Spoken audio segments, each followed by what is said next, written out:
What? Oh, hey. Hey. What? Oh!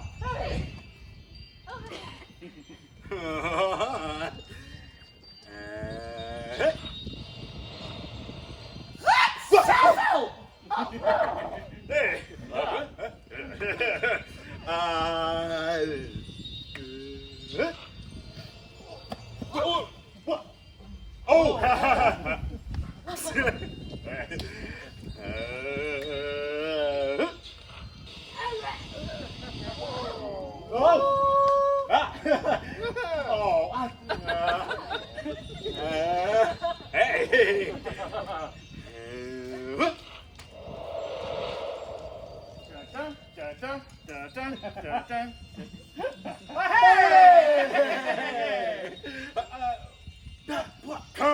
Well, but yeah, but yeah.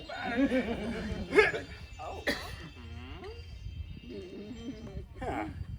Whoa!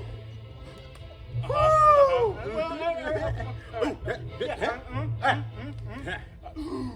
Ooh!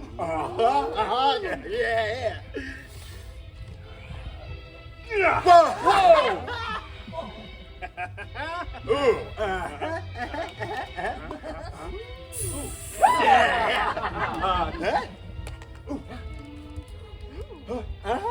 Oh!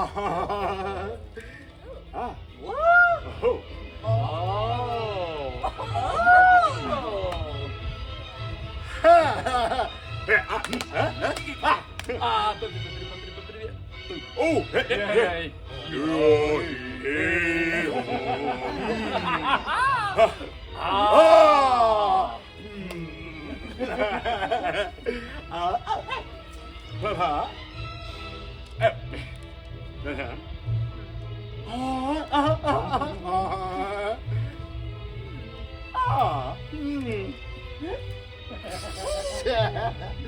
Oh, yeah. Oh.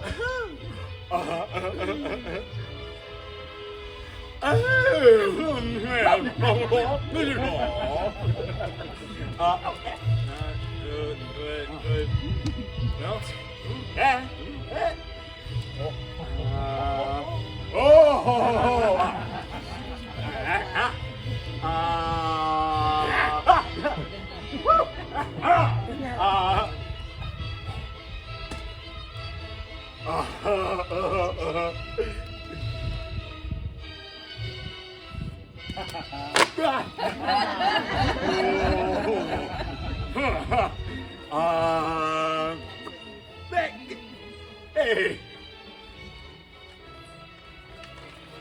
Oh, that's it. Oh.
Did you hear what I was playing, Lane? I didn't think it polite to listen, sir. I'm sorry for that, for your sake. I don't play accurately. Anyone can play accurately, but I play with wonderful expression. As far as the piano is concerned, sentiment is my forte. I keep science for life. Yes, sir. And speaking of the science of life, have you got the cucumber sandwiches cut yet for Lady Bracknell? Oh, yes, sir. Oh, very good. By the way, Lane, I see from your book that on last Thursday, when Mr. Worthing and Lord Shoremanen were dining with me, 8 bottles of champagne are entered as having been consumed. Oh, yes, sir. 8 bottles and a pint. Why is it that at a bachelor's establishment, the servants invariably drink the champagne? I ask merely for information. Well, I attribute it to the superior quality of the wine, sir. I've often found that in married households, the champagne is rarely of a first-rate brand. Good heavens! Is marriage so demoralizing as all that? Well, I believe it is a very pleasant state, sir. I don't have much experience with it myself up to the present. I've only been married once, sir, and that was the result of a misunderstanding between myself and a young person. I don't know that I'm much interested in your family life, Lane. No, sir, it's not a very interesting subject. I rarely think of it myself. Very natural, I'm sure. That will do, Lane. Thank you. Yes, sir.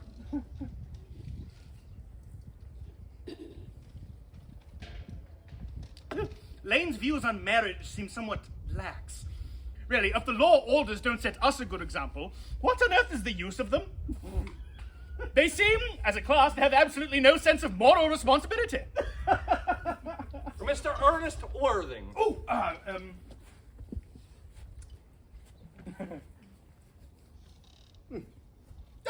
Ernest! What brings you up to town? Oh, pleasure. What else should bring one anywhere? Eating as usual, I see, Algy. I believe it is customary in good society to take some slight refreshment at 5 o'clock. Where have you been since last Thursday? In the country. What on earth do you do there? Well, when one is in town, one amuses oneself. When one is in the country, one amuses other people. It is excessively boring. And who are the people you amuse? Oh, neighbours. Got nice neighbours in your part of Shropshire? Perfectly horrid. Never speak to one of them. How immensely you must amuse them.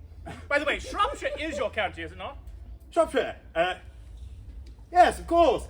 Hello. Why all these caps? Why cucumber sandwiches? Why such reckless extravagance in one so young? Who is coming to tea? Oh, merely Aunt Augusta and Gwendolen. How perfectly delightful. Yes, that's all very well, but I'm afraid Aunt Augusta won't quite approve of your being here. May I ask why? My dear fellow, the way you flirt with Gwendolen is perfectly disgraceful.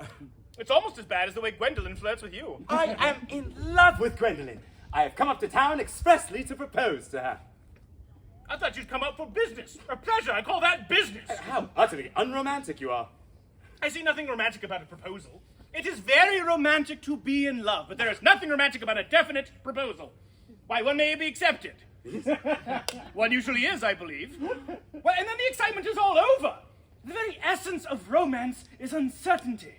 If ever I get married, I shall certainly try to forget the fact. I don't doubt that, dear Algy. The divorce courts were specially invented for people whose memories are so curiously constituted. Oh, there's no speculating on that subject. Divorces are made in heaven. Now, please don't touch the cucumber sandwiches. They're ordered specially for Aunt Augusta. Well, you have been eating them all the time. That is a different matter. She is my aunt. Have some bread and butter. The bread and butter's for Gwendolen. Gwendolen is devoted to bread and butter. Oh, and very good bread and butter. It is, too. Oh, my dear fellow, you need not eat as if you're going to eat at all. You behave as if you're married to her already. You are not married to her already, and I don't think you ever will be. Why on earth do you say that? Well, in the first place, girls never marry the men they flirt with. Girls don't think it right. Oh, that is nonsense. It isn't. It accounts for the extraordinary number of bachelors one sees all over the place. In the second place, I don't give my consent. Your consent? My dear fellow, Gwendolen is my first cousin, and before I can allow you to marry her, you will have to clear up the whole question of Cecily. Cecily? What on earth do you mean? What do you mean, Algy, by Cecily? I don't know anyone of the name of Cecily. Bring me that cigarette case Mr. Worthing left in the smoking room the last time he dined here. Do you mean to say you have had my cigarette case all this time? I wish to goodness you would let me know. I've been writing frantic letters to Scotland Yard about it. I was very nearly offering a large reward. Well, I wish you would offer one. I happen to be more than usually hard up. There's no good offering a large reward now the thing is found. I think that is rather mean of you, Ernest. I must say. Although it makes no matter, for now that I look at the inscription inside, I find that the thing isn't yours after all. Of course it's mine. You have seen me with it 100 times. And you have no right whatsoever to read what is written inside. It is a very ungentlemanly thing to read a private cigarette case. Oh, it is absurd to have a hard and fast rule about what one should read and what one shouldn't. More than half of modern culture depends on what one shouldn't read. There's no doubt about that. I don't propose to discuss modern culture. It isn't the sort of thing one should talk of in private. I simply want my cigarette case back. Yes, but this isn't your cigarette case. This cigarette case is a present from someone of the name of Cecily. And you said you don't know anyone of that name. Well, if you want to know, Cecily happens to be my aunt. Your aunt? Yes. Charming old lady she is, too. Lives at Tunbridge Wells. Just give it back to me, Algy. Yes, but why does she call herself Little Cecily if she is your aunt and lives at Tunbridge Wells? From Little Cecily with her fondest love. My dear fellow, what on earth is there in that? Some aunts are tall, some aunts are not tall. You seem to think that every aunt should be exactly like your aunt. That is absurd. For heaven's sake, just give me back my cigarette case. Yes, but why does she call you her dear uncle? From Little Cecily with her fondest love to her dear Uncle Jack. There is no objection, I admit, to an aunt being a small aunt. But why an aunt, no matter what her size may be, should call her own nephew her uncle? I can't quite make out. Besides, your name isn't Jack at all, it's Ernest. It isn't Ernest. It's Jack.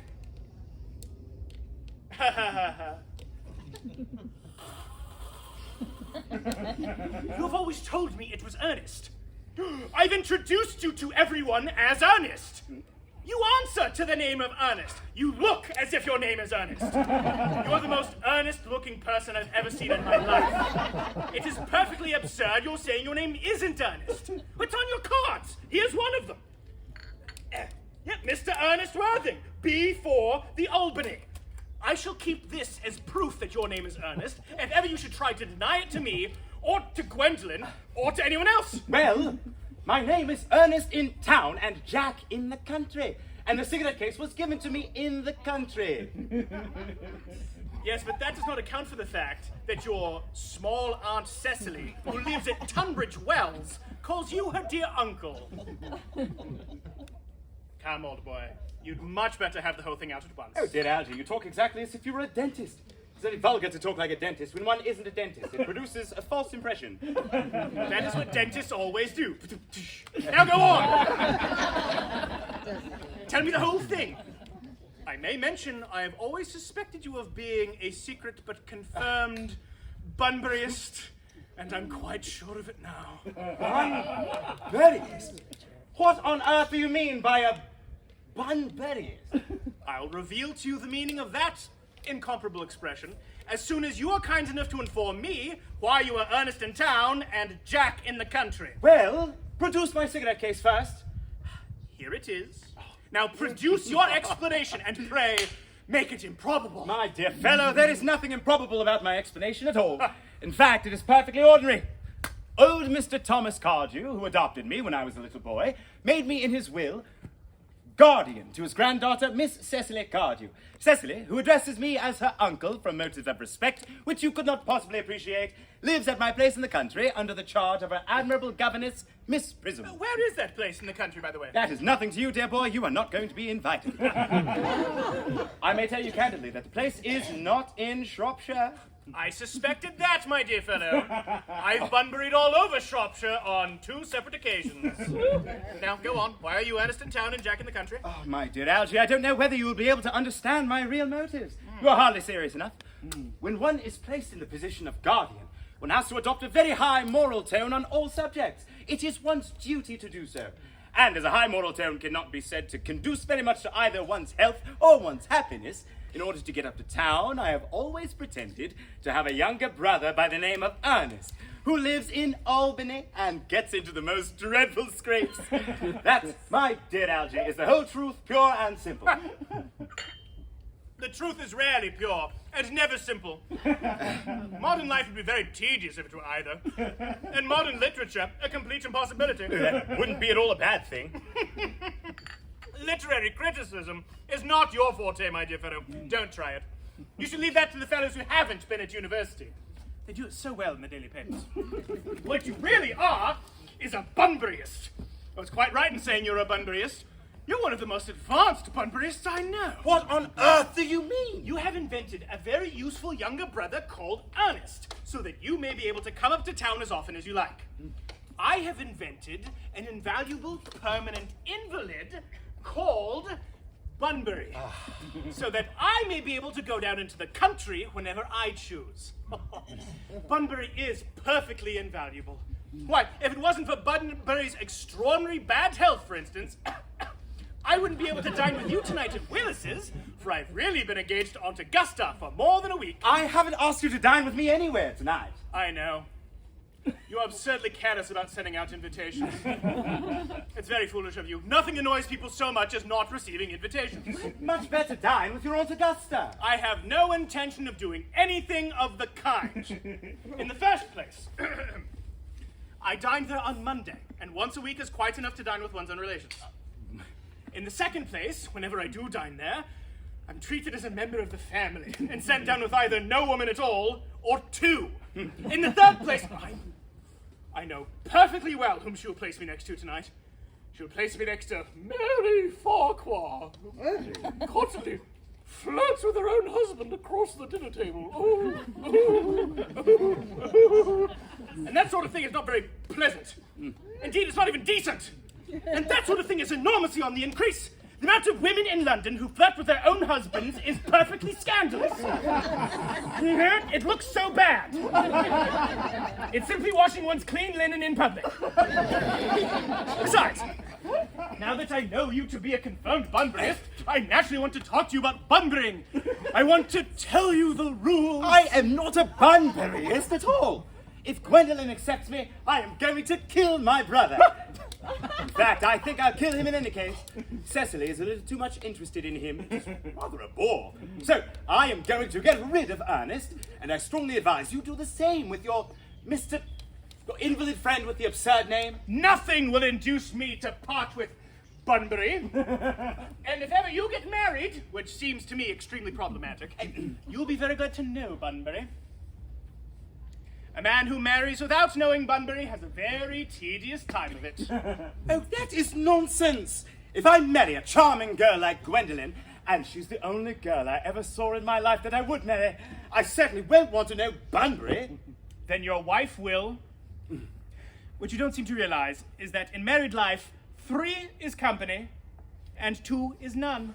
That, my dear young fellow, is the theory that the corrupt French drama has been propounding for the last 50 years. Yes, and that the happy English home has proved in half the time. For heaven's sake, don't try to be cynical. It's perfectly easy to be cynical. It isn't perfectly easy to be anything nowadays. Such an awful lot of beastly competition about. That must be Aunt Augusta. Only relatives or creditors have a ring in that Wagnerian manner. Now, if I get her out of the way for 10 minutes so that you may have an opportunity for proposing to Gwendolen, may I dine with you tonight at Willis's? I suppose so, if you want to. Yes, but you must be serious about it. I hate people that are not serious about meals. They're so shallow of them. I'm a Lady Bracknell! And Miss Fairfax. Good afternoon, dear Algernon. I hope you are behaving very well. I'm feeling very well, Aunt Augusta. It's not quite the same thing. In fact, the two things rarely go together. Dear me, you are smart. I'm always smart. Am I not, Mr. Worthing? You're quite perfect, Miss Fairfax. Oh, I hope I'm not that. It would leave no room for developments. And I intend to develop in many directions. I'm sorry if we are a little late, but I was obliged to call upon dear Lady Harbury. I ain't been there since her husband's death. Never saw a woman quite so altered. She looks nearly 20 years younger. And now I will have a cup of tea and one of those nice cucumber sandwiches you promised me. Certainly, Aunt Augusta. Gwendolyn, you'll come and sit here. Thanks, Mama. I'm quite comfortable where I am.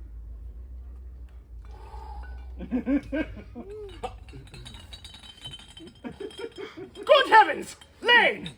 Why are there no cucumber sandwiches? I ordered them specially.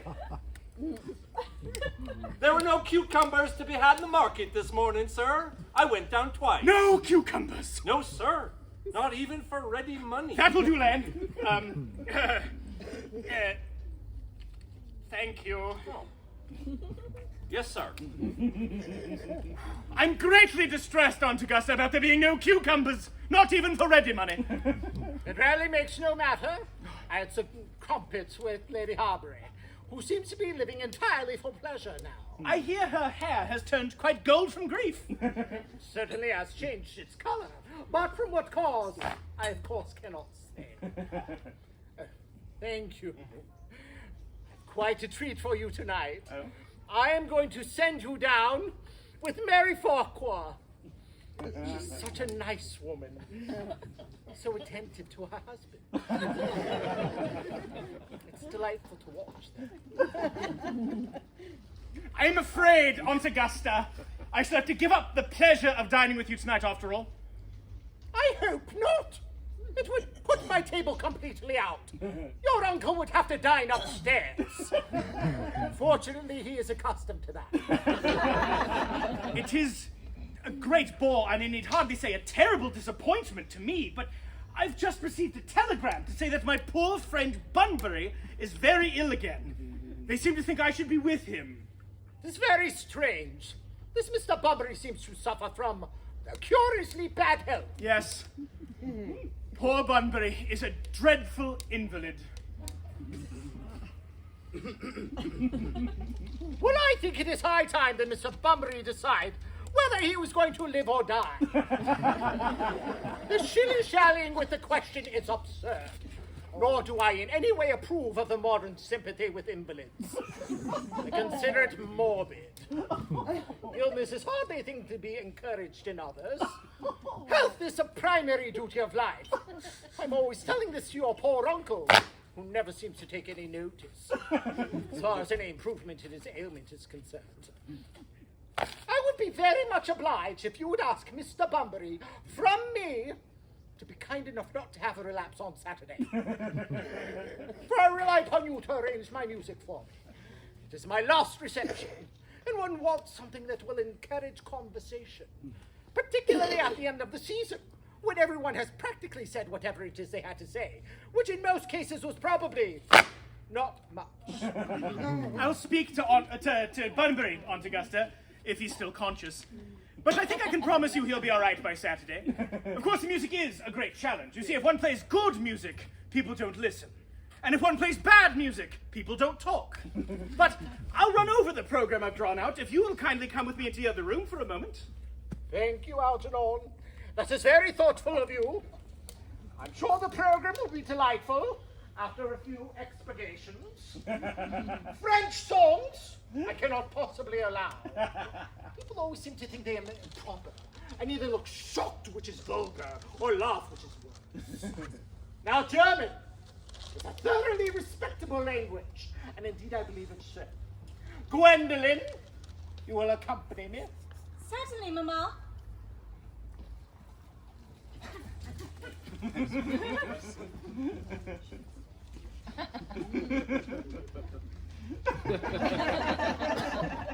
Charming day it has been, Miss Fairfax.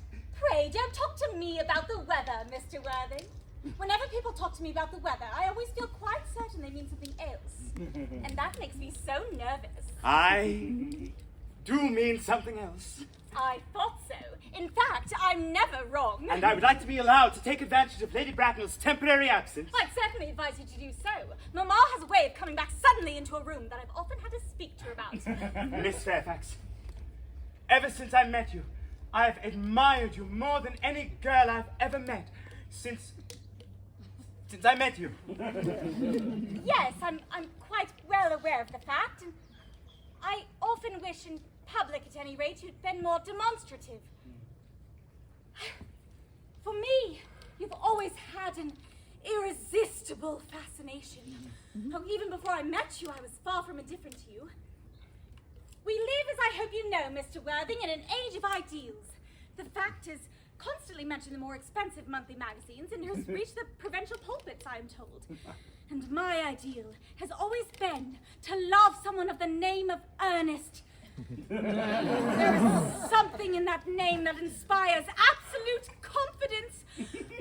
When Algernon first mentioned to me that he had a friend called Earnest, I knew I was destined to love you. You really love me, Gwendolen. Passionately. Darling, you don't know how happy you've made me. My own Earnest. But you don't really mean to say you couldn't love me if my name wasn't Ernest.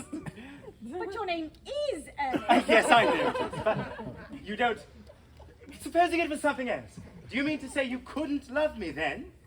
That is clearly a metaphysical speculation. And like most metaphysical speculations, there's very little reference at all to the actual facts of real life as we know them. Personally, darling, to speak quite candidly, I don't much care about the name of Ernest. I don't think the name suits me at all. It suits you perfectly. It is a divine name. It has a music of its own. It produces vibrations. Well, really, Gwendolen, I must say that I think that there are lots of other much nicer names. I think Jack, for instance, a charming name. Jack? No, there's very little music in the name Jack, if any at all indeed. It does not thrill, it produces absolutely no vibrations. I have known several Jacks, and they all without exception were more than usually plain. Besides, Jack's a notorious domesticity for John, and I pity any woman who's married to a man called John. Should probably never be allowed to know the entrancing pleasure of a single moment's solitude. The only really safe name is Earnest. Gwendolen, I must get christened at once. I mean, we must get married at once. Married, Mr. Worthing. Well, surely. You know that I love you. And, Miss Fairfax, you led me to believe that you are not absolutely indifferent to me. I adore you, but you haven't proposed to me yet, and nothing has been said at all about marriage. The subject has not even been touched on. Oh, well, may I propose to you now? I think it an admirable opportunity, and to spare you any possible disappointment, I feel that it's only fair to tell you quite frankly beforehand that I fully intend to accept you. Gwendolen! Yes, my love, what have you got to say to me? You know what I've got to say to you. Yes, but you don't say it. Gwendolen, will... Gwendolen,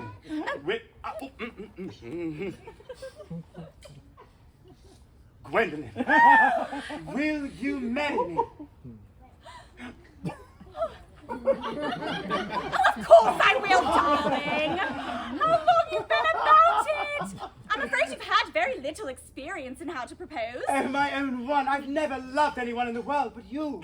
Well, yes, but people often propose for practice. I know my brother Gerald does. All my girlfriends tell me so. What wonderfully brown eyes you have, Ernest. Oh, they're quite brown. Oh, I hope you'll always look at me just like that, especially when there are other people present.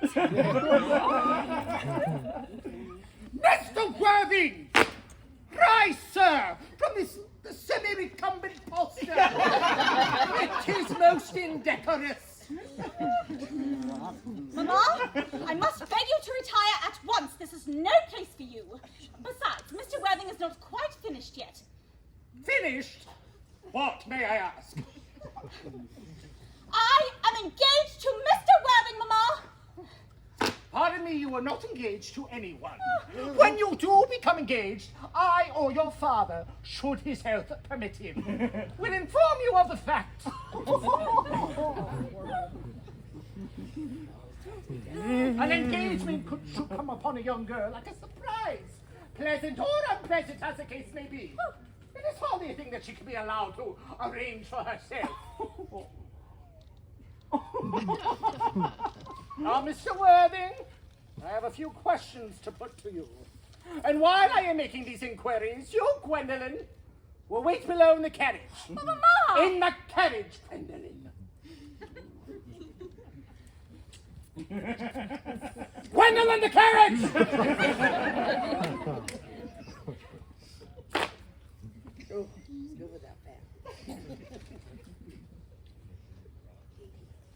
You may have a seat, Mr. Worthing.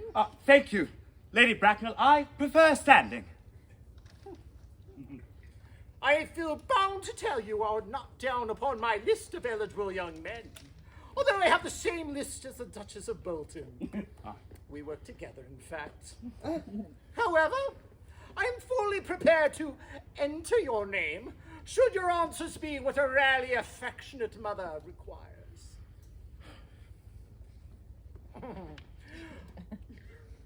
Do you smoke?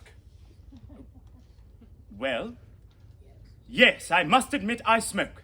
I'm glad to hear it. A man should always have an occupation of some kind.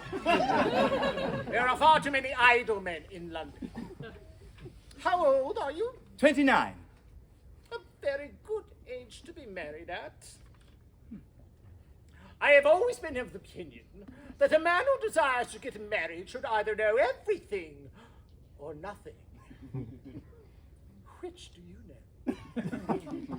I know nothing, Lady Bracknell. I am pleased to hear it. I do not approve of anything that tampers with natural ignorance. Ignorance is like a delicate exotic fruit. Touch it and the bloom is gone. The whole theory of modern education is radically unsound. Fortunately, in England, at any rate, education produces no effect whatsoever. If it did, it would prove a serious threat to the upper classes, and would probably lead to acts of violence in Grosvenor Square.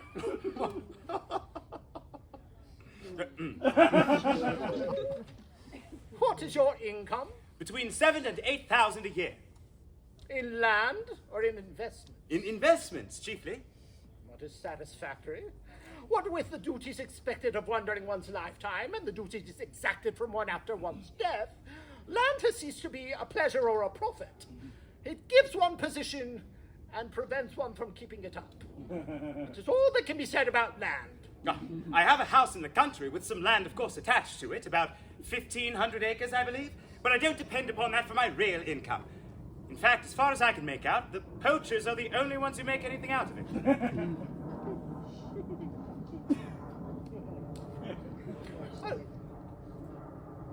House in the country. How many bedrooms? Oh, that can be cleared up at a later date. You have a townhouse, I hope. A girl with a simple, unspoiled nature such as Gwendolyn could hardly be expected to reside in the country. Oh, well, I own a house in Belgrave Square, but it is let by the year to a Lady Bloxham. Of course, I can get it back whenever I like at 6 months' notice. Lady Bloxham. I don't know her. Oh, she goes about very little. She's a lady considerably advanced in years. Nowadays, that is no guarantee for respectability of character. What number in Belgrave Square? 149. The unfashionable side. I thought there was something. That could easily be altered. Do you mean the fashion or the side? Both! If necessary, I presume. What are your politics? Well, I'm afraid I really have none. I'm a liberal unionist. The Count is Tories. They dine with us or come in the evening at any rate. On to minor matters. Are your parents living? I have lost both my parents. Lost. Mr. Worthing, to lose one parent may be regarded as a misfortune. To lose both looks like carelessness. Who's your father? He was evidently a man of some wealth. Or was he born in what the radical papers call the purple of commerce? Or did he rise through the ranks of the aristocracy? I am afraid I really don't know. The fact is, Lady Bracknell, I said I had lost my parents. It would be nearer to the truth to say that my parents seem to have lost me. I don't actually know who I am by birth. I was found. Found? The late Mr. Thomas Cardew, an old gentleman of a very charitable and kindly disposition, found me and gave me the name of Worthing because he happened to have a first-class ticket to Worthing in his pocket at the time. Worthing is a place in Sussex. It is a seaside resort. And where did this charitable gentleman with this first-class ticket to the seaside resort find you? In a handbag. A handbag? Yes, Lady Bracknell, I was in a handbag. A rather large black leather handbag with handles to it. A rather ordinary handbag, in fact. And where did this Mr. Thomas Cardew find this ordinary handbag? At the cloakroom at Victoria Station. It was given to him in mistake for his own. The cloakroom at Victoria Station? Yes. The Brighton line. The line is immaterial. Mr. Worthing, I confess I seem somewhat bewildered by what you have just told me. To be born, or at any rate, bred in a handbag, whether it had handles or not, seems to me to show a contempt for the ordinary decencies of family life, and reminds one of the worst excesses of the French Revolution. And I propose you know what that unfortunate movement led to. As for the particular locality that the handbag was found, the cloakroom at a railway station might serve to cover up a social indiscretion, and has probably been used for that purpose before now. But it would hardly be regarded as an assured basis for a recognized position in good society. May I ask you then what you would advise me to do? I need hardly say that I would do anything in the world to ensure Gwendolyn's happiness. Mr. Worthing, I would strongly advise you to find some relations as soon as possible, and to make a definite effort to produce one parent, at any rate, of either sex before the season is quite over. I don't know how I could possibly manage to do that. I can produce the handbag at any time. It is in my dressing room at home. I really think that should satisfy you, Lady Bracknell. Me? What has it to do with me? Mr. Worthing, you can hardly imagine that I and Lord Bracknell would allow our only daughter, a girl raised with the utmost care, to marry into a cloakroom and form an alliance with a parcel. Good morning, Mr. Worthing. Good morning.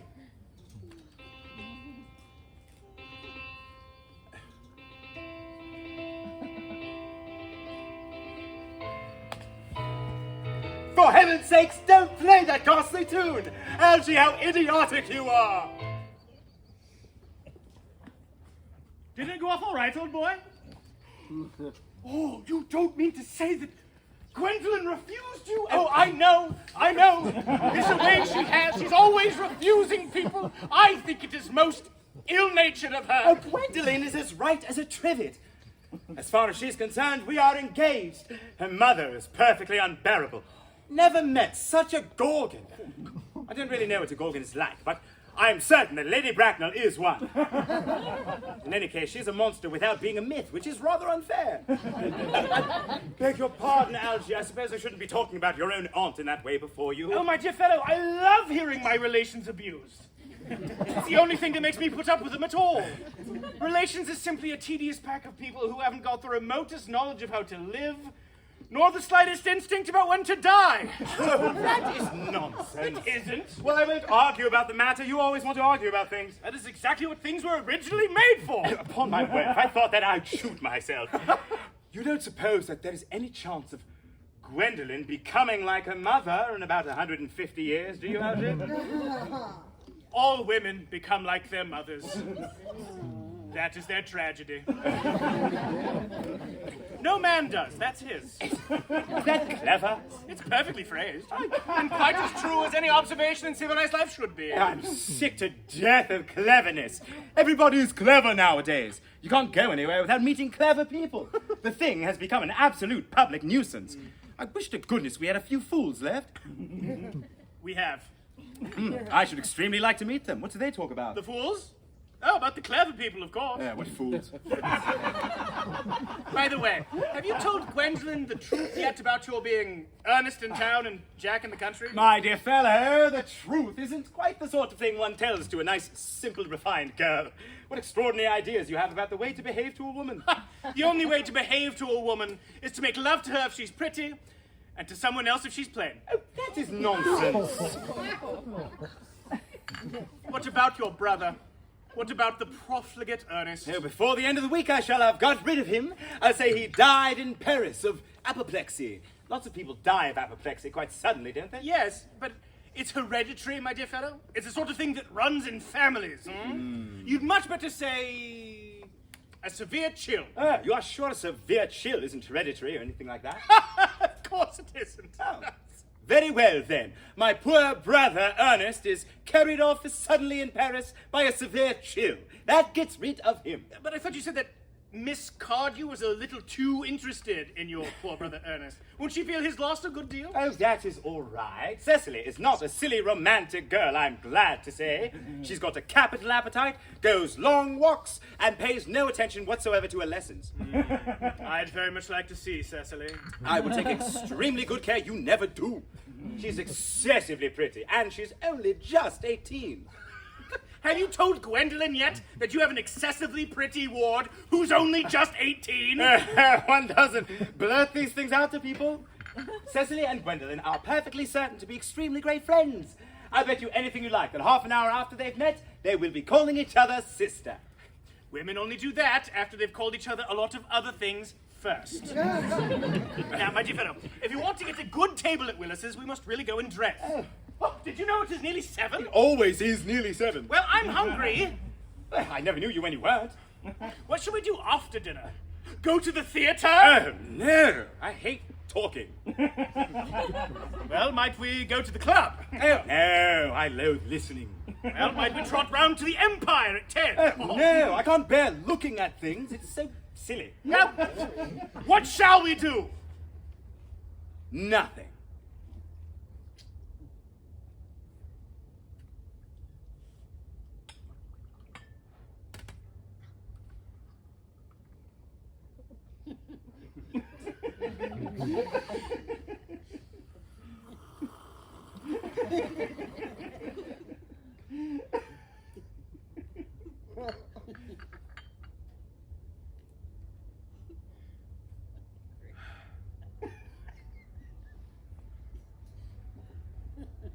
It's very hard work doing nothing.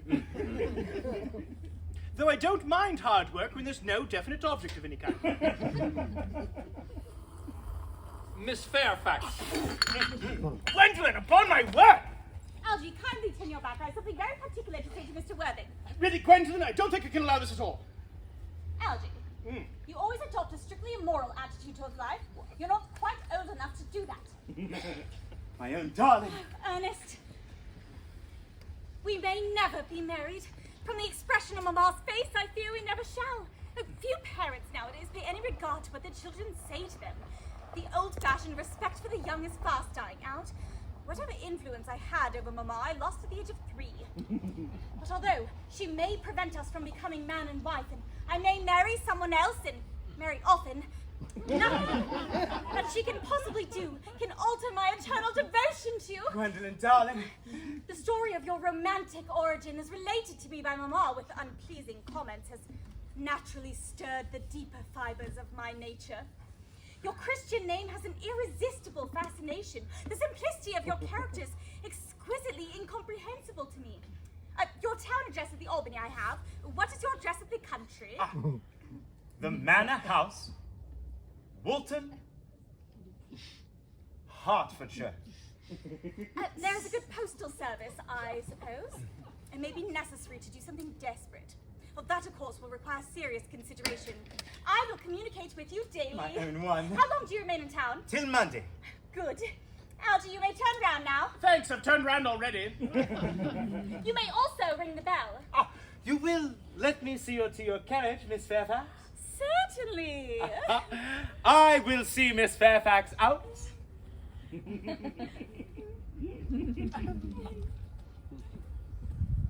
A glass of sherry, Lane.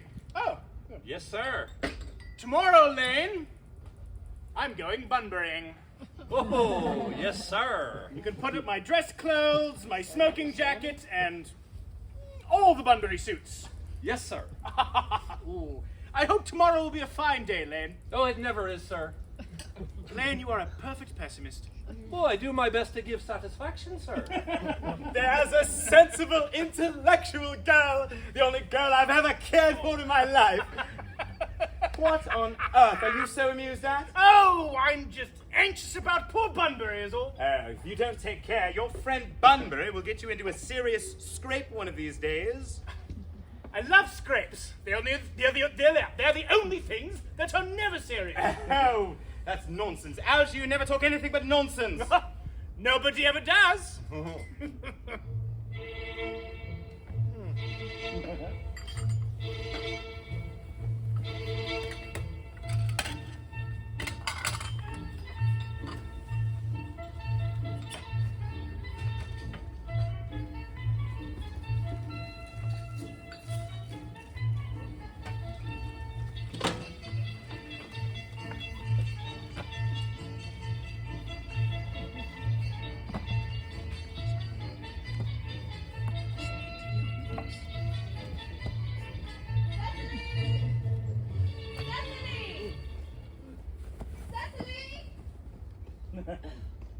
Surely such a utilitarian occupation as the watering of flowers is rather Moulton's duty than yours, especially at a moment when intellectual pleasures await. Your German grammar's on the table. Pray open it to page 15. We will repeat yesterday's lesson. But I don't like German. It isn't at all a becoming language. I know perfectly well that I look quite plain after my German lesson. Child, you know how anxious your guardian is that you should improve yourself in every way. He laid particular stress on your German when he was leaving for town. Indeed, he's always laying stress on your German when he's leaving for town. Uncle Jack is so very serious. Sometimes he is so serious that I think he cannot be quite well. Your guardian enjoys the very best of health, and his gravity of demeanor should be commended one as comparatively young as he is. I know no one with a higher sense of duty and responsibility. I suppose that is why he often looks a little bored when we three are together. Oh, Cecily, I am surprised at you. Mr. Worthing has many troubles in his life. Idle merriment and triviality would be out of place in his conversation. Oh, and you must remember his constant anxiety about that unfortunate young man, his brother. I wish Uncle Jack would allow that unfortunate young man, his brother, to come round here sometimes. We might have good influence over him, Miss Prism. I am sure you certainly would. You know German and geology and things of that kind influence a man very much. I do not think that even I could produce any effect on a character that, according to his own brother's admission, is irretrievably weak and vacillating. Indeed, I am not so sure I would desire to reclaim him. Oh, I am not in favor of this modern mania of turning bad people into good people at a moment's notice. As a man sows, so let him reap. You must put away your diary, Cecily. I really don't see why you should keep a diary at all. I keep a diary in order to enter the wonderful secrets of my life. If I didn't write them down, I might possibly forget all about them. Oh, memory, my dear Cecily, is the diary we all carry about with us. Yes, but it usually chronicles the things that have never happened and couldn't possibly happen. I believe memory is responsible for nearly all the 3-volume novels that Moody sends us. Do not speak slightingly of the 3-volume novels, Cecily. I wrote one myself in earlier days. Did you really, Miss Prism? How wonderfully clever you are. I hope it did not end happily. I hate novels that end happily. They depress me so much. Well, the good ended happily, and the bad unhappily. That is what fiction means. I suppose so, but it seems very unfair. And was your novel ever published? Alas, no. The manuscript, unfortunately, was abandoned. Oh, I used the word as in lost or mislaid. see Dr. Chasuble coming up through the garden.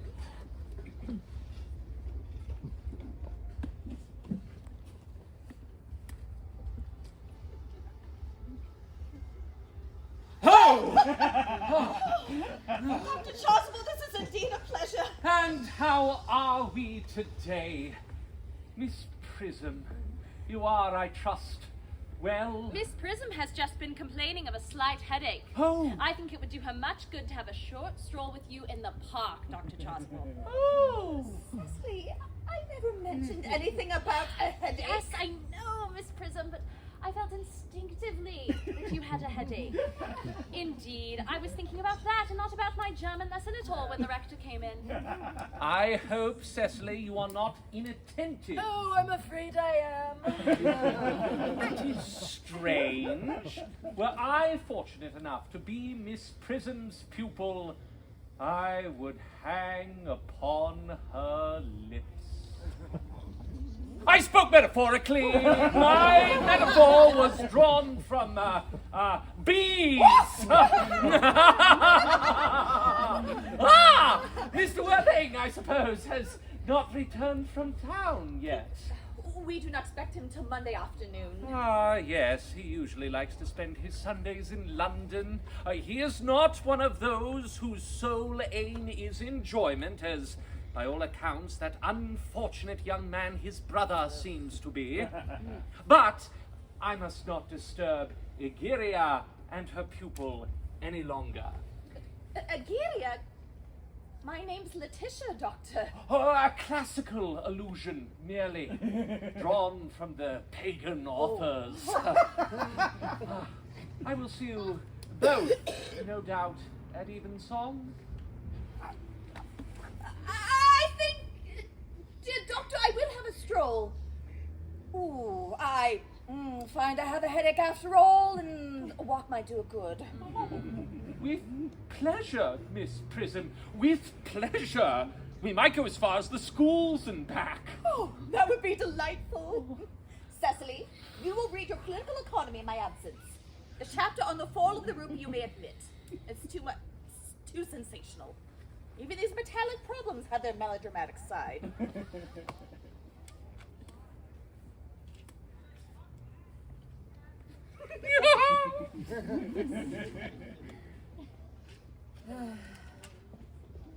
Horrid political economy. Horrid geography. Horrid German. A Mr. Earnest Worthing has just arrived from the station. He has brought his luggage with him.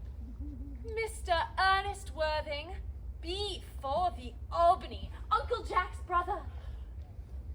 Did you tell him Mr. Worthing was in town? Yes, miss. He seemed very much disappointed. I mentioned you and Miss Prism were in the garden. He said he wished to speak with you privately for a moment. Ask Mr. Ernest Worthing to come here. I suppose you had better talk to the housekeeper about a room for him. Yes, miss.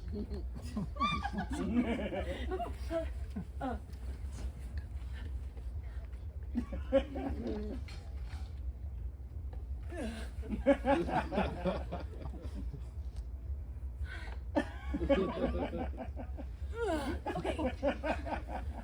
I have never met a truly wicked person before. I feel rather frightened. I am so afraid he is going to look just like everyone else.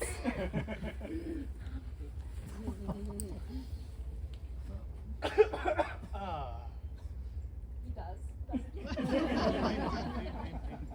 You must be my little cousin Cecily, I'm sure. You are under some strange mistake. I am not little. In fact, I am more than usually tall for my age. But I am your cousin Cecily. You, I see by your card, are Uncle Jack's brother, my cousin Ernest. My wicked cousin Ernest. I'm not really wicked, cousin Cecily. You mustn't think that I'm wicked. If you are not, then you have certainly been deceiving us all in a very inexcusable manner. I hope that you have not been leading a double life, pretending to be wicked and really being good all the time. That would be hypocrisy. Well, of course I have been rather reckless. I'm glad to hear it. In fact, now that you mention the subject, I have been very bad in my own small way. I don't think you should be so proud of that. Though I'm sure it must be very pleasant. It's much pleasanter being here with you. I don't understand how you are here at all. Uncle Jack won't be back until Monday afternoon. That is a great disappointment to me. I'm obliged to go back up by the first train on Monday morning.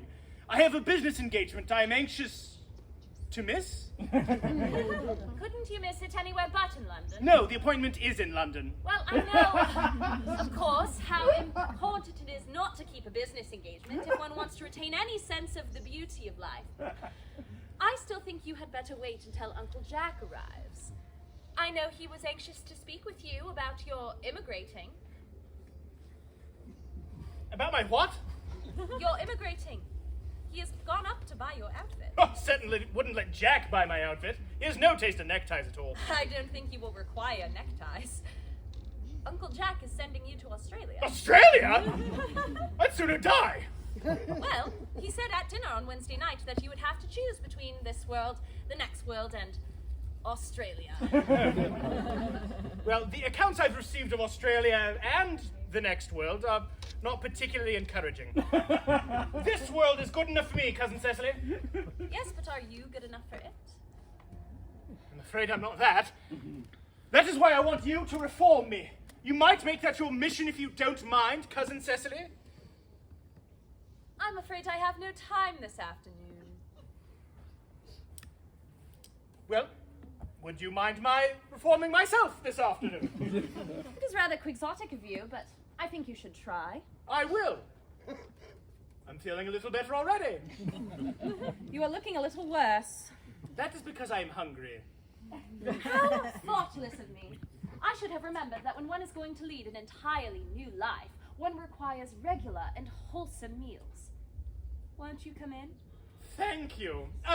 Might I have a buttonhole first? I never have any appetite unless I have a buttonhole first. A Marquis O'Neill? I'd sooner have the pink rose.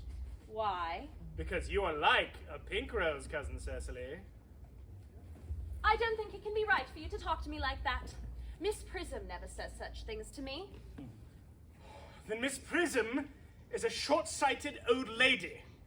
You are the prettiest girl I ever saw. Miss Prism says all good looks are a snare. Then they are a snare that any sensible man should like to be caught in. Oh, I don't think I could care to catch a sensible man. I wouldn't possibly know what to talk to him about.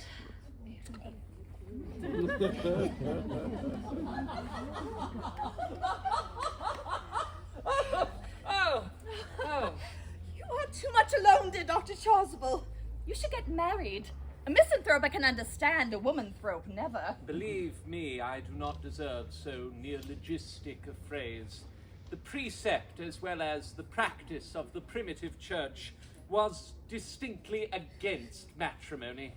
Well, that is obviously the reason why the primitive church has not lasted up to the present day. And you do not seem to realize, dear doctor, that by persistently remaining single, a man converts himself into a permanent public temptation. Men should be more careful. This very celibacy leads weaker vessels astray. But is a man not equally attractive when he is married? No married man's attractive except to his wife. And often I've been told not even to her. That depends on the intellectual sympathies of the woman. Maturity can always be depended on. Ripeness can be trusted. Young women are green. I spoke horticulturally. My metaphor was drawn from fruits. But where is Cecily? Oh, perhaps she followed us to the schools. What? Mr. Worthing! Mr. Worthing! This is indeed a surprise. We did not look for you till Monday afternoon. I have returned sooner than I expected. Dr. Chasuble, I hope you're well. Dear Mr. Worthing, I trust this garb of woe does not betoken some terrible calamity. My brother. Oh, more shameful depths and extravagance. Still leading his life of pleasure. Dead. Your brother Earnest.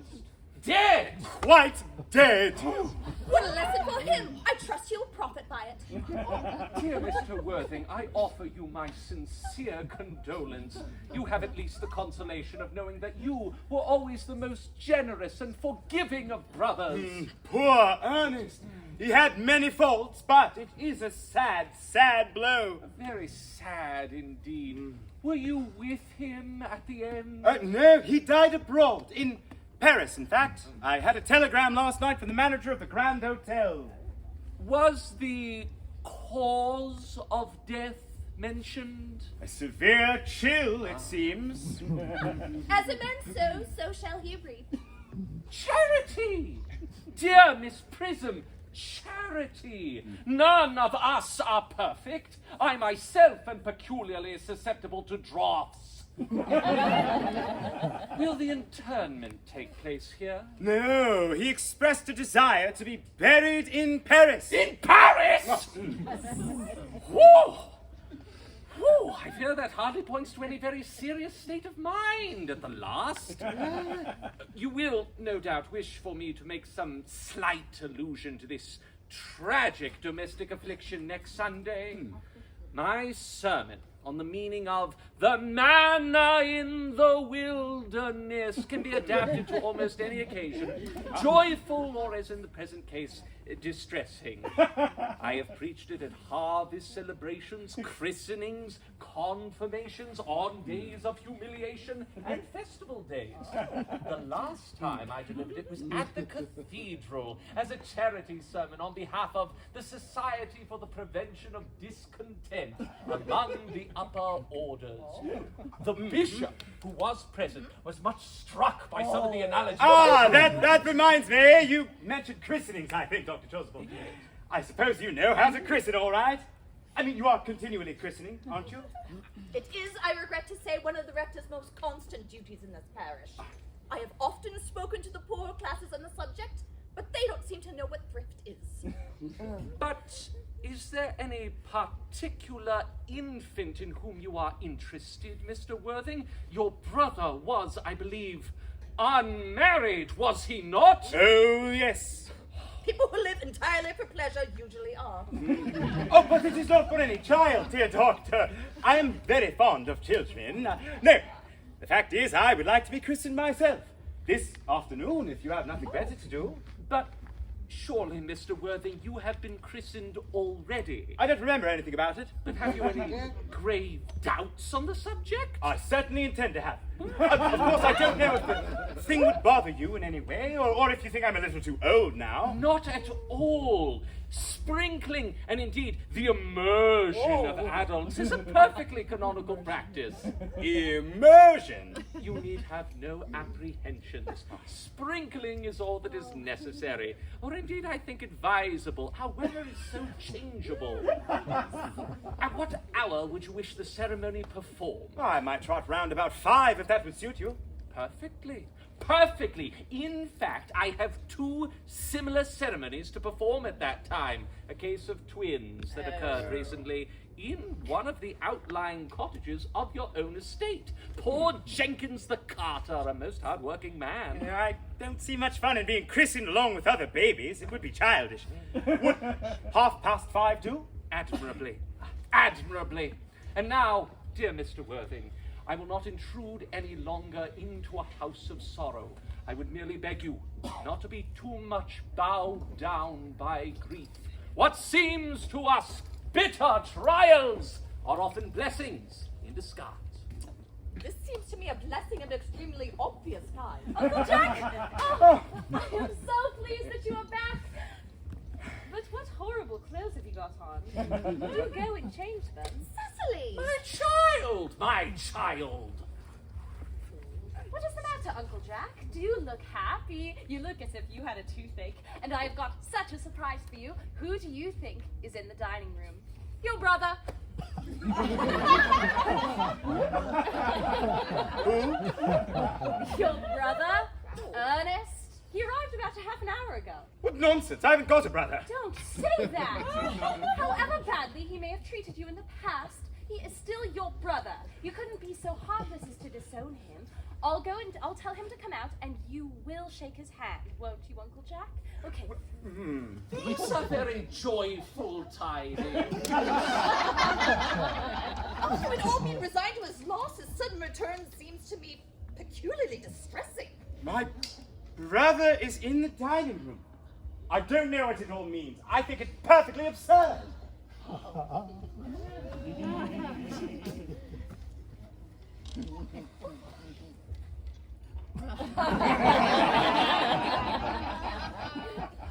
Good heavens! Brother John! I have come down from town to tell you that I'm very sorry for all the trouble that I have given you, and that I intend to lead a better life in the future.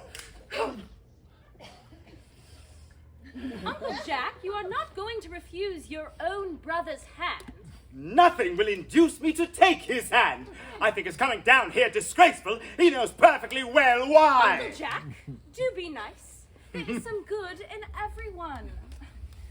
Ernest has just been telling me about his poor invalid friend, Mr. Bunbury, whom he goes to visit so much. Surely there must be good in one who is kind to an invalid and leaves the pleasures of London to sit by a bed of pain. Oh! He has been talking about Bunbury, has he? Yes. Oh, he has told me all about Mr. Bunbury in his terrible state of health. Bunbury! Well, I won't have him talk to you about Bunbury or about anything else. It's enough to drive one perfectly frantic. Of course, I admit all of the faults were on my side, but I must say I think Brother John's coldness to me is peculiarly painful. I expected a more enthusiastic welcome, especially considering it is the first time that I have come here. Uncle Jack, if you do not shake Ernest's hand, I will never forgive you. Never forgive me. Never, never, never. Oh. Well, this is the last time I shall ever do it.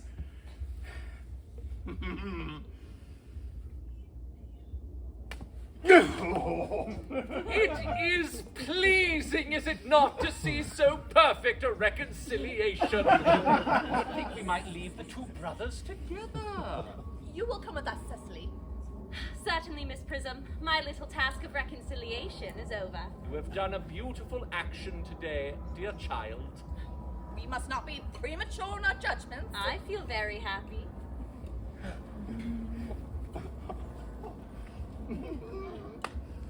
You young scoundrel out here! You have got to get out of this place as soon as possible. I don't allow any bunburying here. I have put Mr. Earnest's things in the room next to yours, sir. I suppose that is all right. What? Mr. Earnest's luggage, sir? I have unpacked it and put it in the room next to your own. His luggage? Yes, sir. 3 portmanteaus, a dressing table, 2 hat boxes, and a large luncheon basket. I'm afraid I can't stay more than a week this time.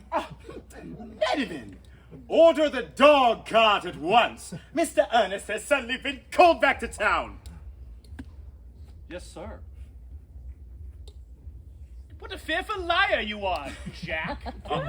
I've not been called back to town at all. Yes, you have. I've not heard anyone call me. Your duty as a gentleman calls you back. My duty as a gentleman has never once interfered in my pleasures in the slightest degree. I certainly understand that. Well, Cecily is a darling. You are not to talk of Miss Cardew like that. I don't like it. Well, I don't like your clothes. You look perfectly ridiculous in them. Why on earth didn't you go up and change? It is perfectly ridiculous to be in deep mourning for a man who's actually staying with you in your house for a whole week as a guest. I call it grotesque. Oh, you're certainly not staying with me for a whole week as a guest or anything else. You have got to leave by the 4:05 train. I certainly won't leave you so long as you're in mourning. You would stay with me, I suppose. I should think it most unkind if you didn't. Oh, well, will you go if I change my clothes? Yes, if you're not too long. I've never seen someone take so long to dress and with such little result. Well, at any rate, that's better than always being overdressed as you are. If I'm occasionally a little overdressed, I make up for it by always being immensely overeducated. Your vanity is ridiculous, your conduct an outrage, and your presence in my garden utterly absurd. However, you have got to catch the 4:05, and I hope you will have a pleasant journey back to town. This bunburying, as you call it, has not been of great success for you. Well, I think it has been a great success. I am in love with Cecily, and that is everything. But I must see her before I go and make arrangements for another Bunbury. Oh, there she is. Oh. I merely came back to water the roses. I thought you were with Uncle Jack. He's gone to order the dog cart for me. Is he going to take you for a nice drive? He's going to send me away. So we have got to part. I'm afraid so. It is a very painful parting. It is always painful to part from people whom one has known for a very brief space of time. The absence of old friends one can endure with equanimity, but even a momentary separation from anyone to whom one has just been introduced is almost unbearable. Thank you. The dog cart is at the door, sir. It can wait, Merriman, for 5 minutes. Yes, miss.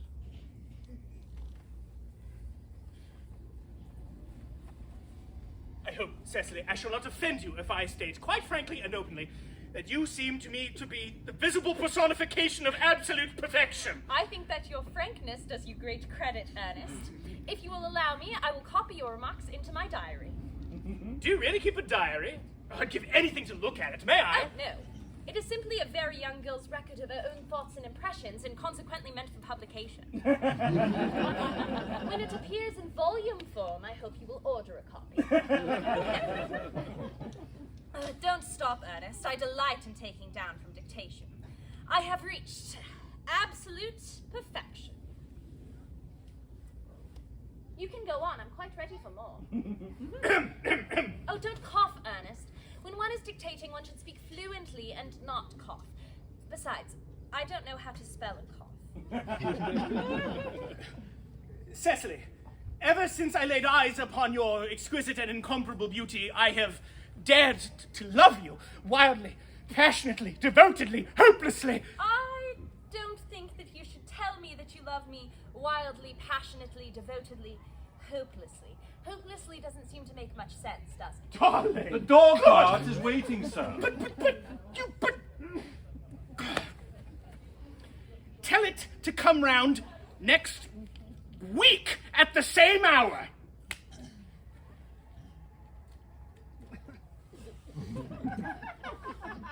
Yes, sir. I think Uncle Jack would be very much annoyed to know that you were staying on till next week at the same hour. Oh, I don't care about Jack. I don't care about anyone in the whole world but you. I love you, Cecily. You will marry me, won't you? You silly boy. Of course. Wait, we have been engaged for the last 3 months. For the last 3 months? Yes, it will be exactly 3 months on Thursday. But my own dear one, how did we become engaged? Well, ever since dear Uncle Jack first confessed to us that he had a younger brother who was very wicked and bad, you of course have formed the chief topic of conversation between myself and Miss Prism. And of course, a man who is much talked about is always very attractive. One feels that there must be something in him, after all.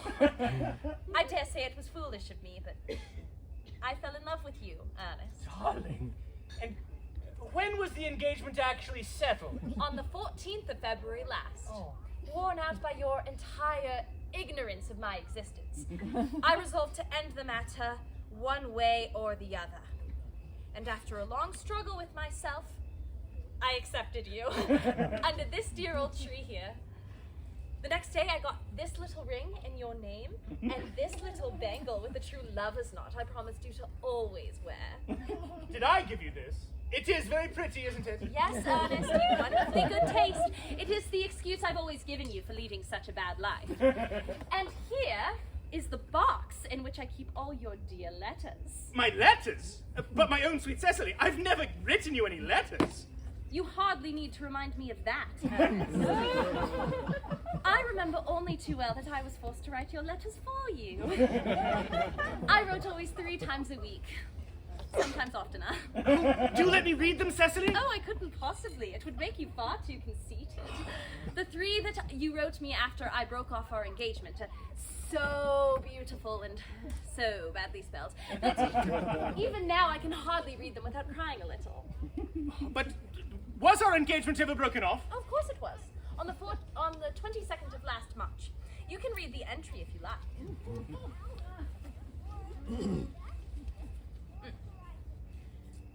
I broke off my engagement with Earnest. I feel it is better to do so. The weather still continues charming.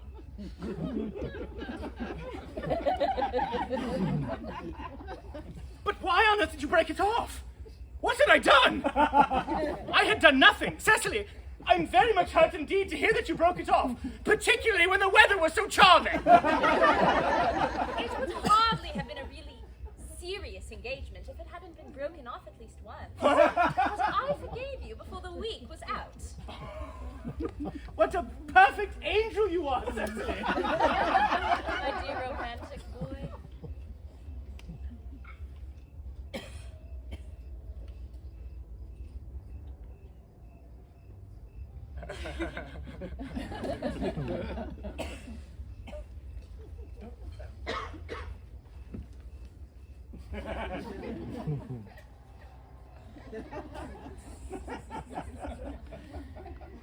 I hope that your hair curls naturally. Does it? Yes, darling. With a little help from others. I'm so glad. You'll never break off our engagement again, Cecily. I don't think that I could break it off again now that I've actually met you. Besides, there is the little question of your name. Of course, darling. Don't laugh at me.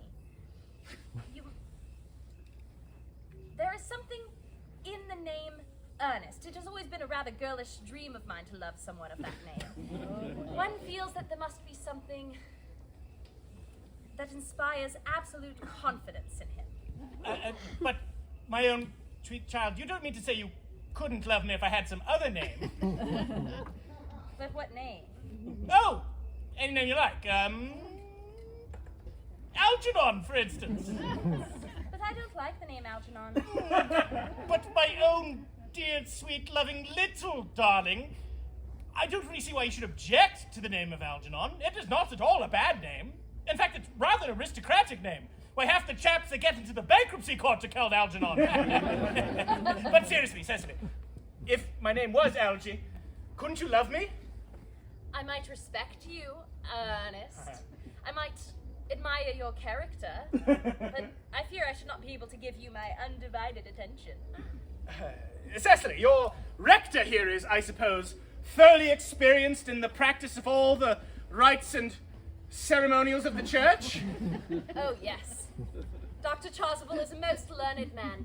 He has never written a single book, so you can imagine how much he knows. I must see him at once on a most important christening. I mean, a most important business. Oh. I shan't be away more than half an hour. Considering that we have been engaged since February the 14th, and I only met you today for the first time, I think it is rather hard that you should leave me for so long a period as half an hour. Couldn't you make it 20 minutes?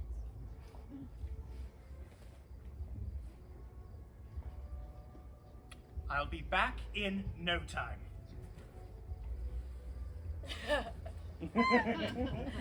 What an impetuous boy he is! I like his hair so much. I must enter this proposal into my diary. A Miss Fairfax has just called to see Mr. Worthing.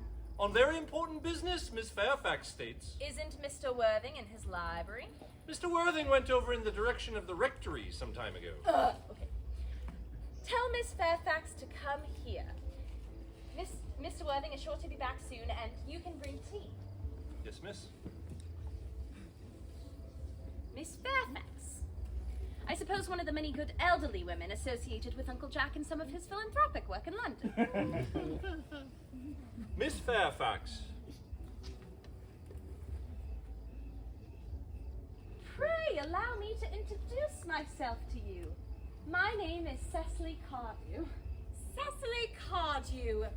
What a very sweet name. Something tells me we're going to be great friends. I like you already more than I can say.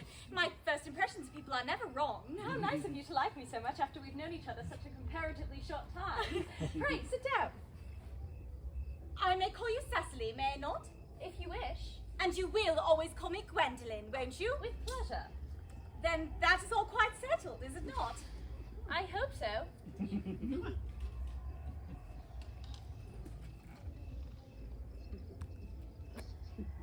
Perhaps this might be a favourable opportunity of my mentioning who I am.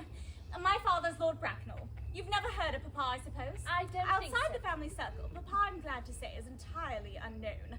I think that is quite as it should be. The home seems to me the proper sphere for the man. And certainly once a man begins to neglect his domestic duties, he becomes painfully effeminate, does he not? And I don't like that. It makes men so very attractive. Cecily, Mama, whose views on education are remarkably strict, has brought me up to be extremely short-sighted. It's part of a system. So, do you mind my looking at you through my glasses? Oh, not at all, Gwendolyn. I'm rather fond of being looked at.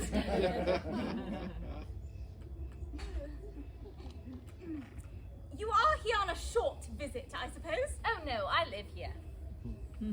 Indeed.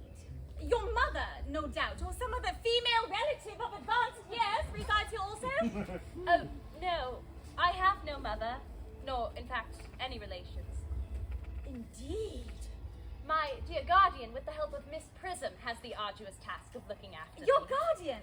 Yes, I am Mr. Worthing's ward. Oh. It is strange. He never mentioned to me that he had a ward. How secretive of him. He grows more interesting hourly. I'm not sure, however, that this news inspires me with feelings of unmixed delight.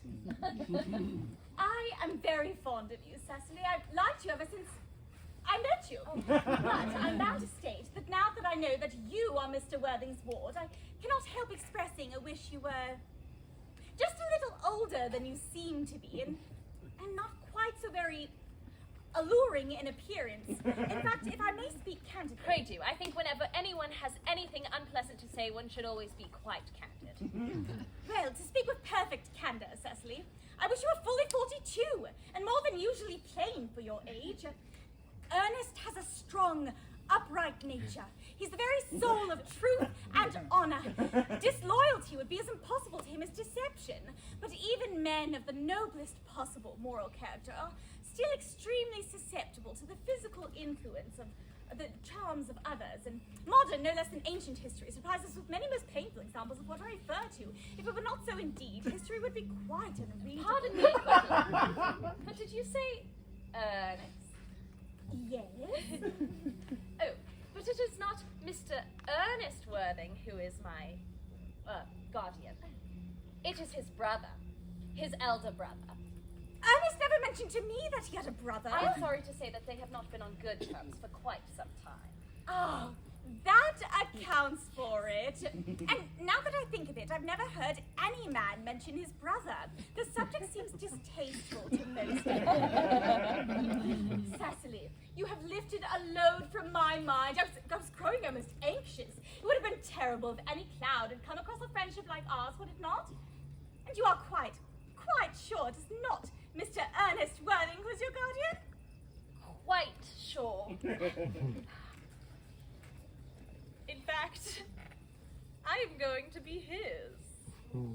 I beg your pardon? Oh, dear Gwendolyn, there is no reason for me to make a secret of it to you. Our little county newspaper is sure to chronicle the fact next week. Mr. Ernest Worthing and I are engaged to be married. My darling! Cecily! I think there must be some slight error. Well, Mr. Ernest Worthing is engaged to me. The announcement will appear in the Morning Post Saturday at the latest. I'm afraid you must be under some slight misconception. Ernest Worthing proposed to me exactly 10 minutes ago. Oh, it is certainly very curious. For he proposed to me yesterday afternoon at 5:30. If you care to verify the incident, pray do so. I never travel without my diary. One should always have something sensational to read in the train. I'm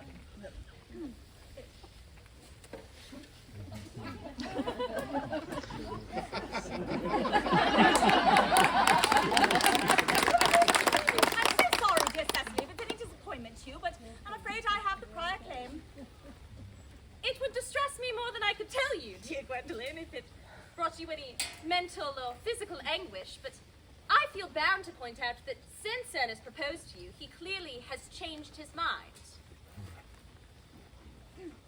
If the poor fellow has been entrapped into any foolish promise, I shall consider it my duty to rescue him at once and with a firm hand. Whatever unfortunate entanglement my dear boy may have gotten into, I will never reproach him for it after we are married. You allude to me, Miss Cardew, as an entanglement. You are presumptuous. On an occasion of this kind, it becomes more than a moral duty to speak one's mind. It becomes a pleasure. Do you suggest, Miss Fairfax, that I entrapped Ernest into an engagement? How dare you? Now is not the time for wearing the shallow mask of manners. When I see a spade, I call it a spade. Well, I'm glad to say I've never seen a spade. It is obvious to me that our social spheres have been widely different. Shall I lay tea here as usual, miss? Yes. As usual. Are there many interesting walks in the vicinity, Miss Cardew? Oh yes, a great many. From atop of one of the hills quite close, one can see 5 counties. 5 counties? I don't think I should like that. I hate crowds. I suppose that is why you live in town. Quite a well-kept garden, this is Miss Cardew. So glad you like it. I had no idea there were any flowers in the country.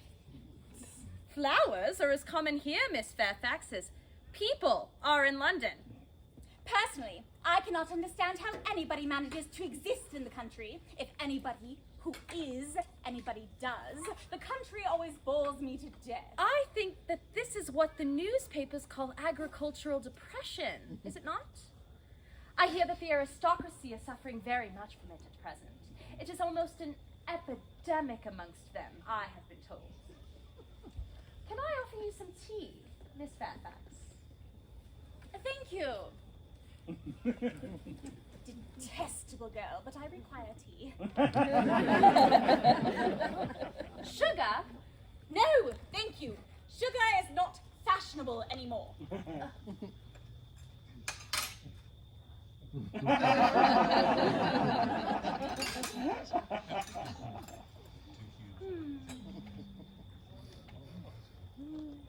Cake or bread and butter? Bread and butter, please.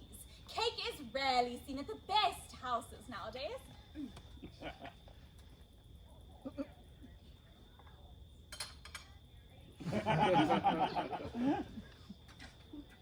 Pray take this to Miss Fairfax.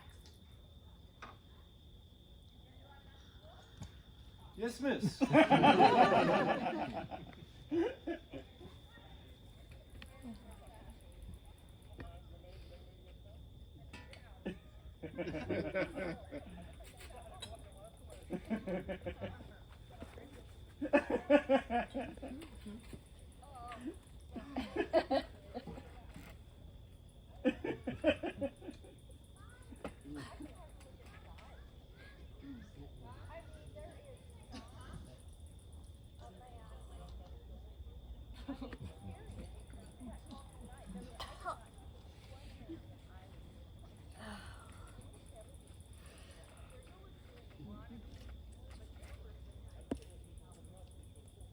You have filled my tea with lumps of sugar.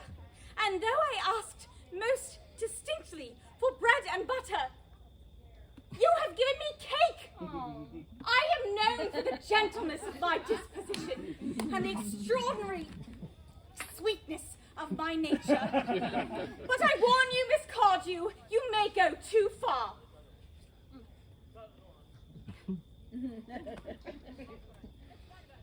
To save my dear, sweet, trusting boy from the machinations of any other girl, there are no lengths to which I would not go. From the moment I saw you, I distrusted you. I felt you were false and deceitful, and I am never deceived in such matters. My first impressions of people are invariably right. It seems to me, Miss Fairfax, that I am trespassing on your valuable time. No doubt you have many calls of similar nature to make in the neighborhood.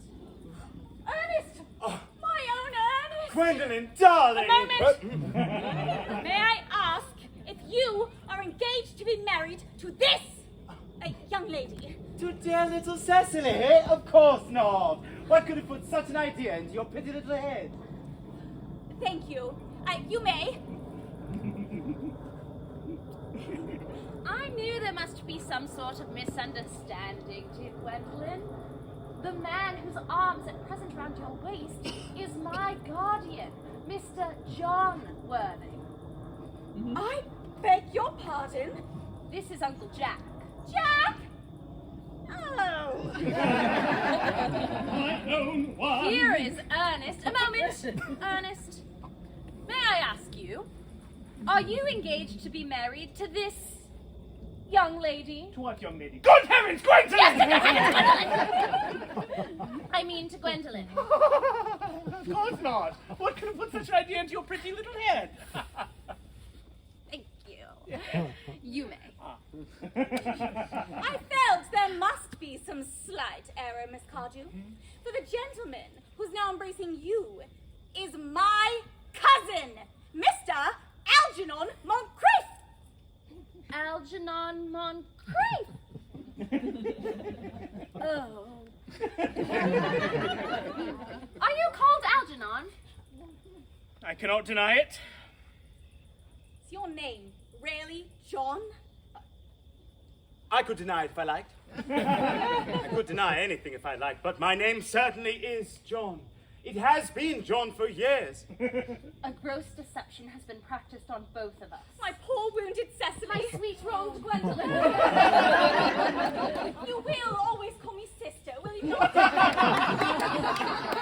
If you allow me, there is just one question I would like to be allowed to put to my guardian.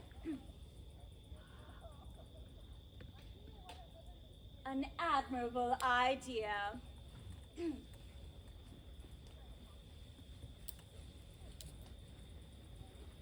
Mr. Worthing! Good God. There's just one question I'd like to be permitted to put to you. Where is your brother, Earnest? We are both engaged to be married to your brother, Earnest.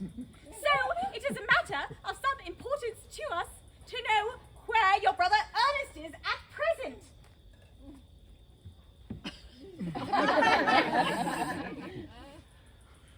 Gwendolyn. Cecily. It is very painful for me to be forced to speak the truth. It's the first time in my life that I've ever been reduced to such a painful position, and I'm really quite inexperienced at doing anything of the kind. However, I will tell you quite frankly that I have no brother Ernest. I have no brother at all. I never had a brother in my life, and I certainly have no intention of ever having one in the future. No brother at all? None. Had you never a brother of any kind? Never. Not even of any kind. Seems to me, dear Cecily, that neither of us is engaged to be married to anyone. It is not a very pleasant position for a young girl to find herself in, is it? Let us go into the house. They'll hardly venture to come after us then. Yes, men are so cowardly, aren't they?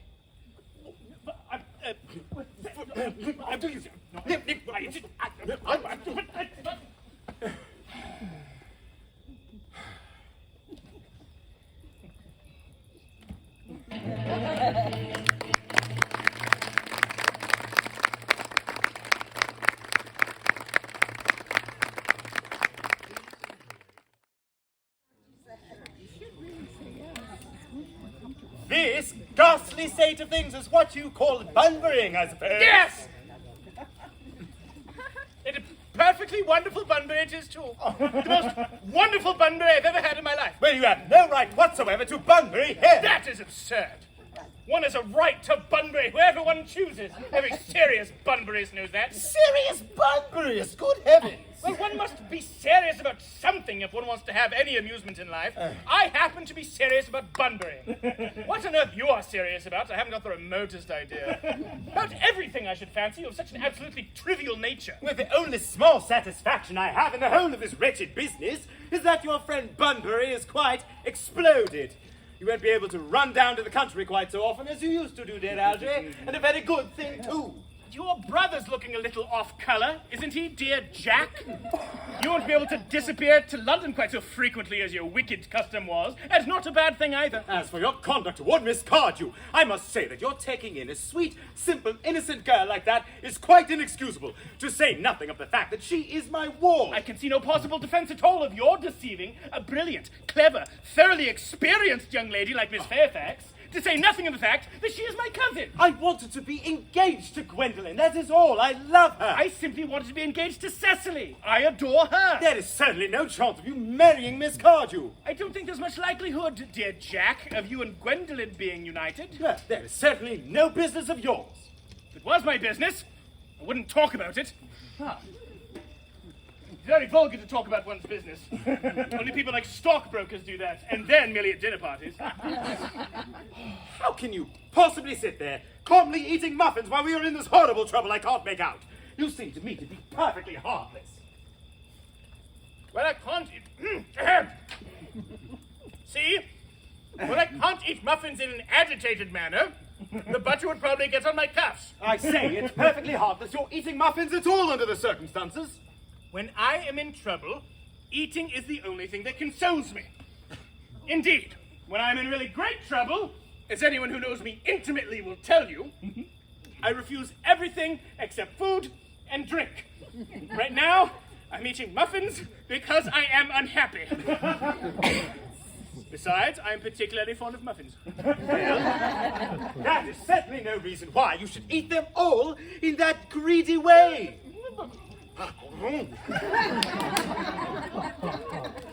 I wish to heavens you'd have some tea cake instead. I don't like tea cake. No, good heavens, I suppose a man may eat his own muffins in his own garden. But you have just said it was perfectly heartless to eat muffins. I said it was perfectly heartless of you under the circumstances. That's a very different thing. Well, that may be. But the muffins are the same. I wish to goodness you would go. You can't possibly ask me to go without having some dinner first. It's absurd. No one goes anywhere without their dinner. No one ever does. Except for vegetarians and people like that. Besides, I just made arrangements with Dr. Chasuble to be christened at 5:45 under the name of Earnest. My dear fellow, the sooner you give up that nonsense, the better. I made arrangements this morning with Dr. Chasuble to be christened myself at 5:30. And I naturally will take the name of Earnest. Gwendolen would wish it. We can't both be christened Earnest. It's absurd. Besides, I have a perfect right to be christened if I like. There's no evidence at all that I've ever been christened by anybody, and I should think it extremely probable I never was, and so does Dr. Chasuble. It is entirely different in your case. You have been christened already. Yes, but I've not been christened for years. Oh, yes, but you have been christened. That's the important thing. Quite so. So I know my constitution can stand it. If you're not quite so sure of your ever having been christened, I must say I think it rather dangerous you're venturing on it now. It might make you very unwell. You could hardly have forgotten that someone very closely connected with you was very nearly carried off in Paris this week by a severe chill. Yes, but you said yourself that a severe chill was not hereditary. I know. But I dare say it is now. Science is always making wonderful improvements in things. What is nonsense? You're talking nothing but nonsense. Jack, we're at the muffins again. I wish you wouldn't. There are only 2 left. Told you I was particularly fond of muffins. But I hate tea cake. Why on earth do you allow it to be served up for your guests? What ideas you have about hospitality. Algernon, I've already told you to go. I don't want you here. Why don't you go? I have not finished my tea yet. Oh, God. There's still 1 muffin left. No, but... Oh!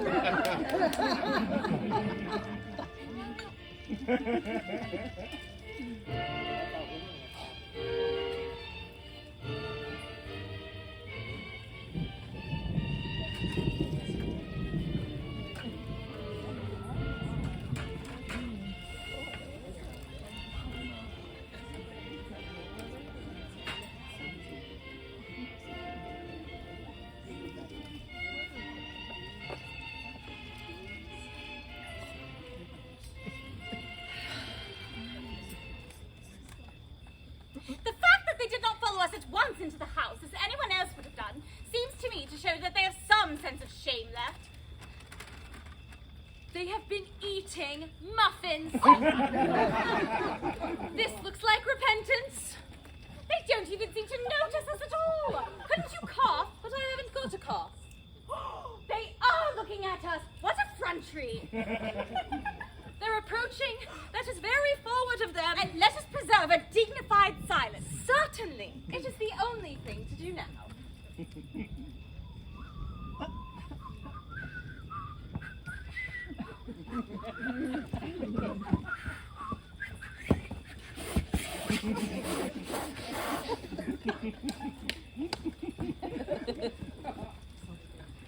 This dignified silence seems to produce an unpleasant effect. A most distasteful one. But we will not be the first to speak. Certainly not. Mr. Worthing, there's something very particular I'd like to ask you, and much depends on your reply. Your common sense is most invaluable, Gwendolyn. Mr. Moncrief, I would like to ask you a question.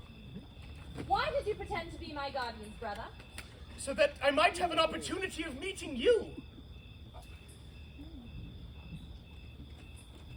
His answer certainly seems satisfactory this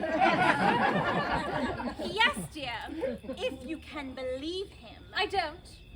But that doesn't change the wonderful beauty of his response. True, in matters of grave importance, style, not sincerity, is the vital thing. Mr. Worthing, there is just one question I would like to put to you. What explanation can you offer to me for your pretending to have a brother? Was it in order that you might have an opportunity of coming up to town to see me as often as possible? Can you doubt it, Miss Fairfax? Oh, I have the gravest doubts upon the subject, Mr. Worthing. But I intend to crush them. This is not the time for German skepticism. The explanations appear to be quite satisfactory, especially Mr. Worthing's. That seems to me to have the stamp of truth upon it. I am more than satisfied with what Mr. Moncrief has said to us, but his voice alone seems to inspire absolute credulity.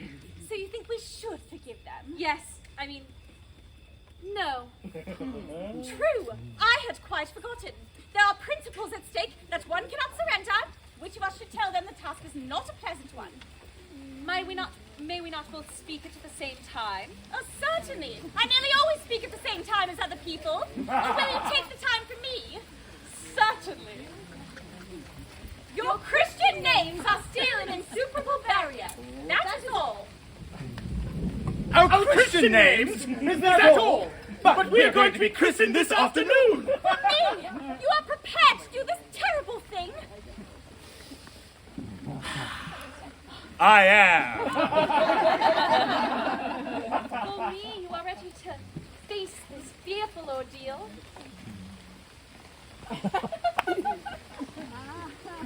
I am. How absurd to talk of the quality of the sexes. Where questions of self-sacrifice are concerned, men are infinitely beyond us.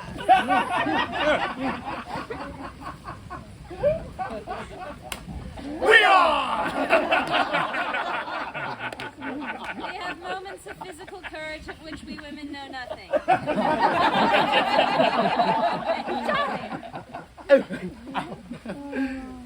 Darling. And Lady Bracknell! Good heavens! Gwendolyn! What does this mean? Merely that I am engaged to be married to Mr. Worthing, Mamma. Come here.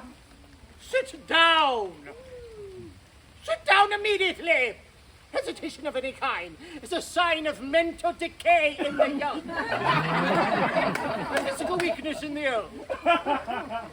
Apprise, sir, of my daughter's sudden flight by her trusty maid, whose confidence I purchased by means of a small coin. I followed her at once by luggage train. Her unhappy father is, I am pleased to say, on under the assumption that she is attending a more than usually lengthy lecture by the University Extension Scheme on the possibility of an income on thought.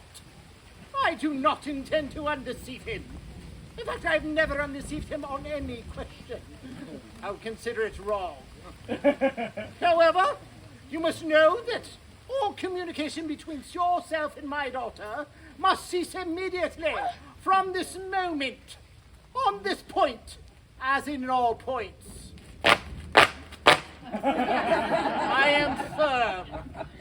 I am engaged to be married to Gwendolen, Lady Bracknell. You are nothing of the kind. Now as it concerns Algernon.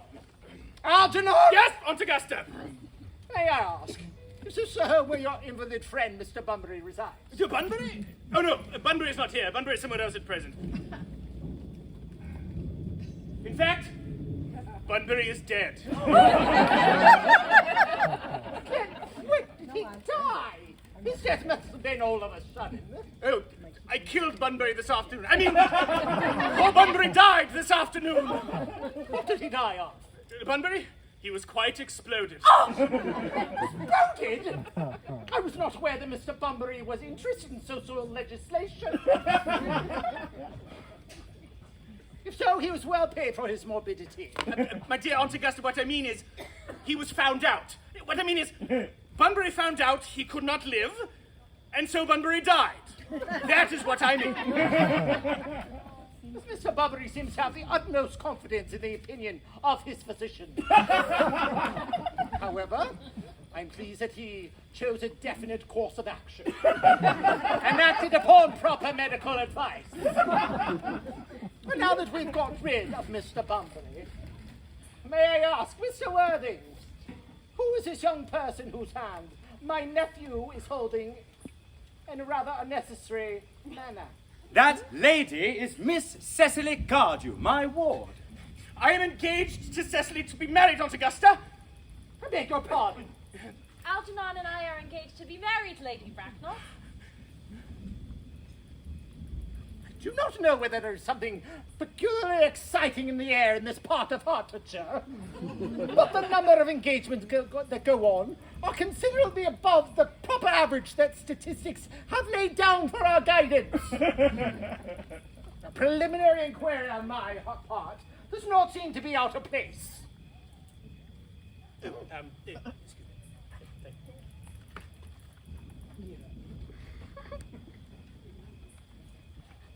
Mr. Worthing, may I ask, is Miss Cardew connected with any of the larger railway stations in London? I merely desire information. Until yesterday, I was not aware that there were any families or persons whose origin was a terminus. Miss Cardew is the granddaughter of the late Mr. Thomas Cardew of 149 Belgrave Square, Southwest Gervais Park, Dorking, Surrey in the Sporran, Fifeshire, NB. So far, I am not unsatisfied. 3 addresses always inspire confidence, even in tradesmen. But what proof have I of their authenticity? I have carefully preserved the court guides of the period. They are open to your inspection, Lady Bracknell. But I have known grievous errors in those publications. Miss Cardew's family solicitors are Messrs. Markby, and Markby. Markby. Firm of the very highest in their profession. In fact, I'm told that one of the Mr. Markbys is occasionally to be seen at dinner parties. So far, I am satisfied. How extremely kind of you, Lady Bracknell. I also have in my possession, you will be pleased to hear, certificates of Miss Cardew's birth, baptism, whooping cough, registration, vaccination, confirmation, and the measles, both the German and the English variety. A life full of incidents. But perhaps too much excitement for a young lady. I am not a fan of premature experiences. Come, Gwendolen, we must away at once. We have no time to lose. As a matter of form, I should ask if Miss Cardew has any little fortune. Oh, about £130,000 in the funds, that is all. Goodbye, Lady Bracknell. So pleased to have seen you. £130,000. And in the funds. Miss Cardew seems a most attractive young lady now that I look at her. There are few girls of present who possess any solid qualities that will last and improve in time. We live in an age, I regret to say, of surfaces. Come here, child. Little child. Your dress is sadly simply made, and your hair seems to be almost as nature left it. However, we can soon alter all that. A thoroughly experienced French maid can produce a rather marvelous effect in a short amount of time. In fact, I recall recommending one to Lady Lansing, and after 3 months, her own husband did not know her. And after 6 months, nobody knew her.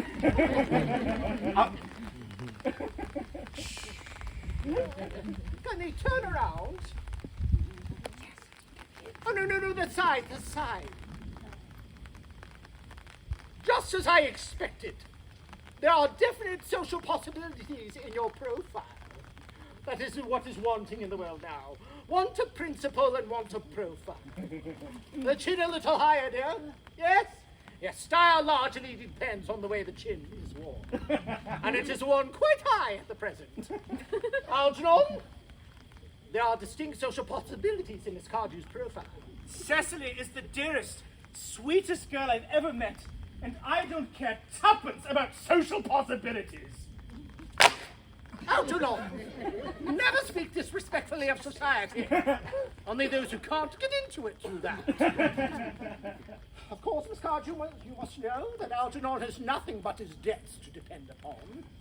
However, I do not approve of mercenary marriages. In fact, when I married Lord Bracknell, I had no fortune of any kind. However, I wouldn't have dreamed of allowing that to stand in my way. I suppose I must give my consent. Thank you, Aunt Augusta. Thank you, Aunt Augusta. You may kiss me. Yes, and in the future you shall always refer to me as Aunt Augusta. Thank you, Aunt Augusta. Now I suppose we ought to prepare for the marriage to happen quite soon. Oh, thank you, Aunt Augusta. Thank you, Aunt Augusta. I am not a fan of long engagements. They allow persons the opportunity of discovering each other's character before marriage. Which is never advisable. I beg your pardon for interrupting you, Lady Bracknell, but this engagement is entirely out of the question. I am Miss Cardew's guardian, and she cannot marry without my consent till she comes of age. That consent I absolutely decline to give. Upon what grounds? Algernon is a, as one will say, ostentatiously eligible young man. He has nothing, but he looks everything. What more can one desire? It pains me very much to have to speak frankly to you, Lady Bracknell, about your nephew, but the fact is, I do not approve at all of his moral character. I suspect him of being untruthful. Untruthful? Algernon? Impossible. He is an Oxonian. I fear there can be no possible doubt about the matter. This afternoon, while I was away in London on an important question of romance, he obtained admission to my house by means of the false pretense of being my brother. Under an assumed name, he drank, I've just been informed by my butler, an entire pint bottle of Perrier Jouet Brut 89 wine that I was specially reserving for myself. Continuing his disgraceful deception, he proceeded in the course of an afternoon in alienating the affections of my only ward. He subsequently stayed to tea and devoured every single muffin. And what makes his conduct all the more heartless is that he was perfectly well aware from the first that I have no brother, I've never had a brother, and I don't intend on having one, not even of any kind. I distinctly told him so myself yesterday afternoon.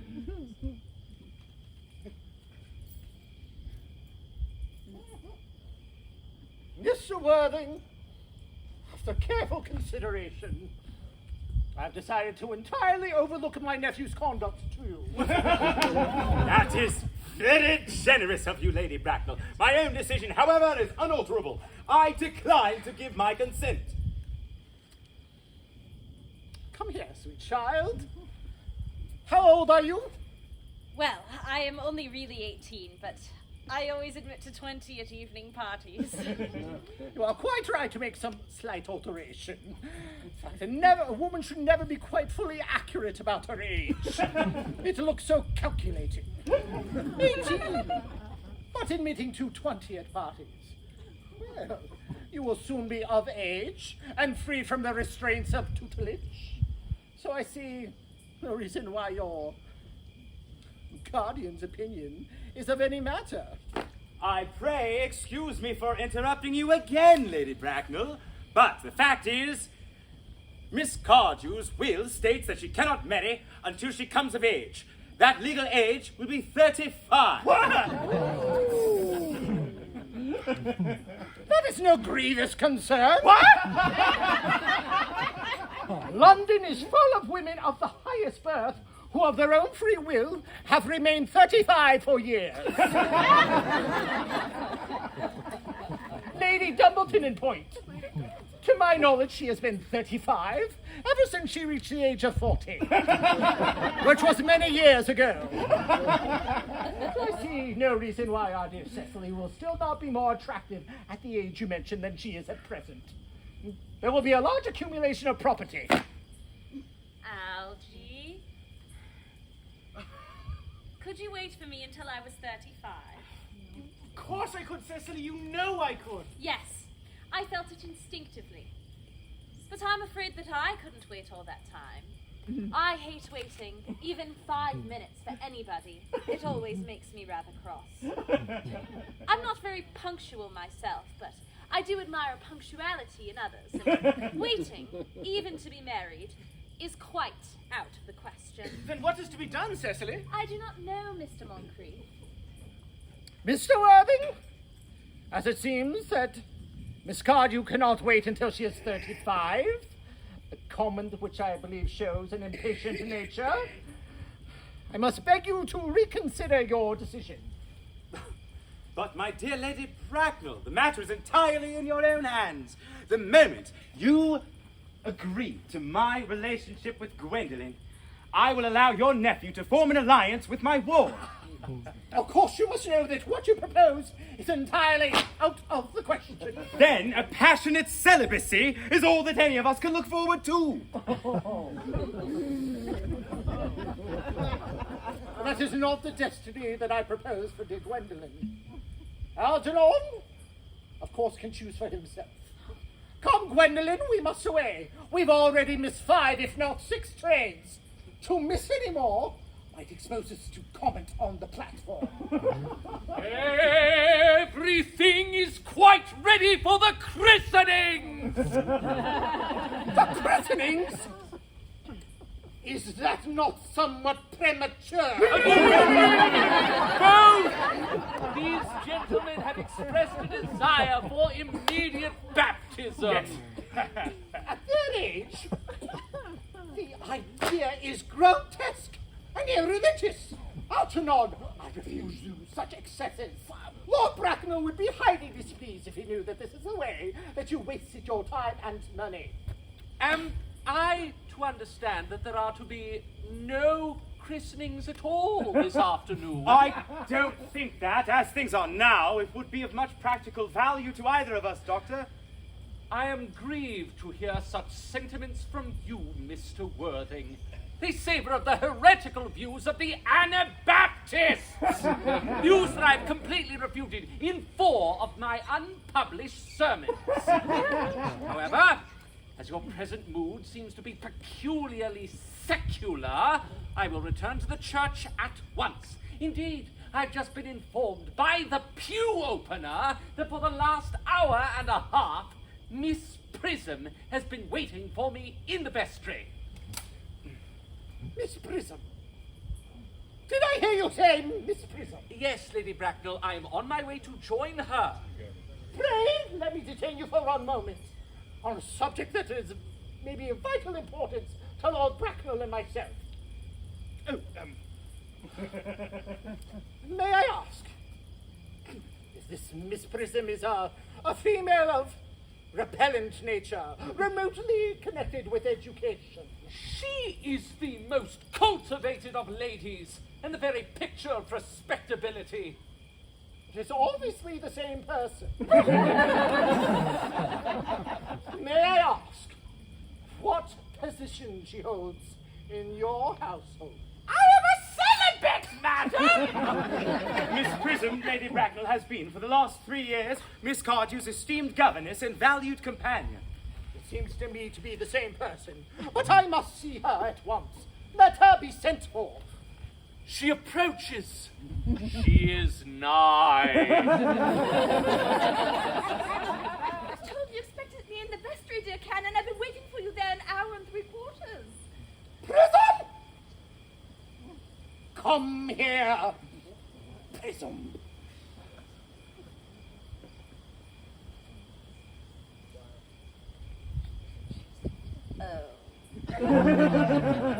Prism!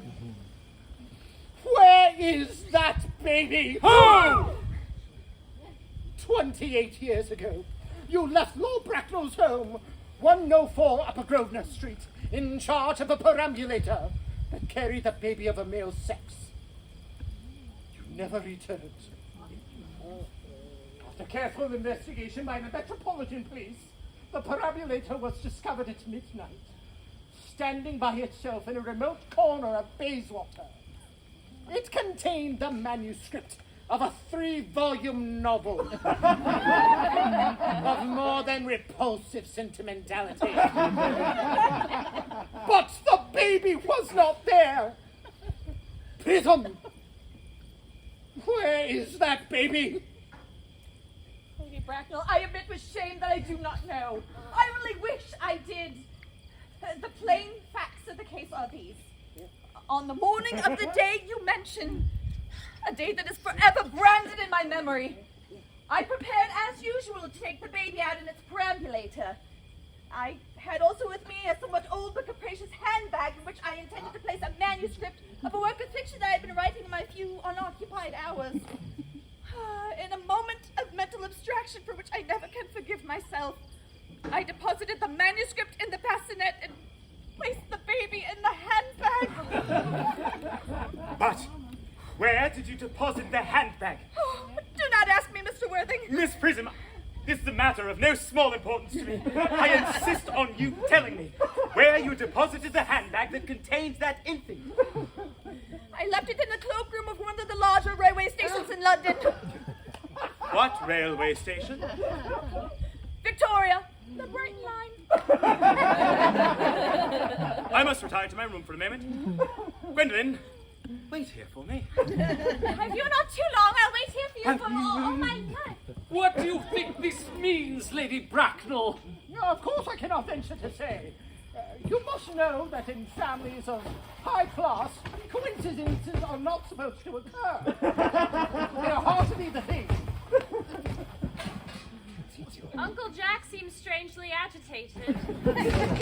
Your guardian has a very emotional nature. It would seem he was having an argument of some kind. I detest arguments. They are often convincing. It has stopped now. No! Don't we make his mind up to some conclusion? But the suspense is terrible. I hope it'll last.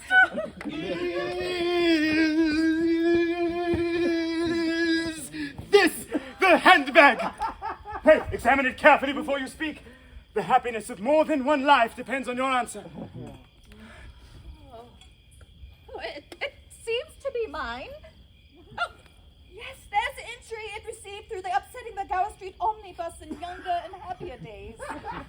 Oh, and there is a stain on the lining caused by the explosion of a temperance beverage. An incident that occurred at Leamington.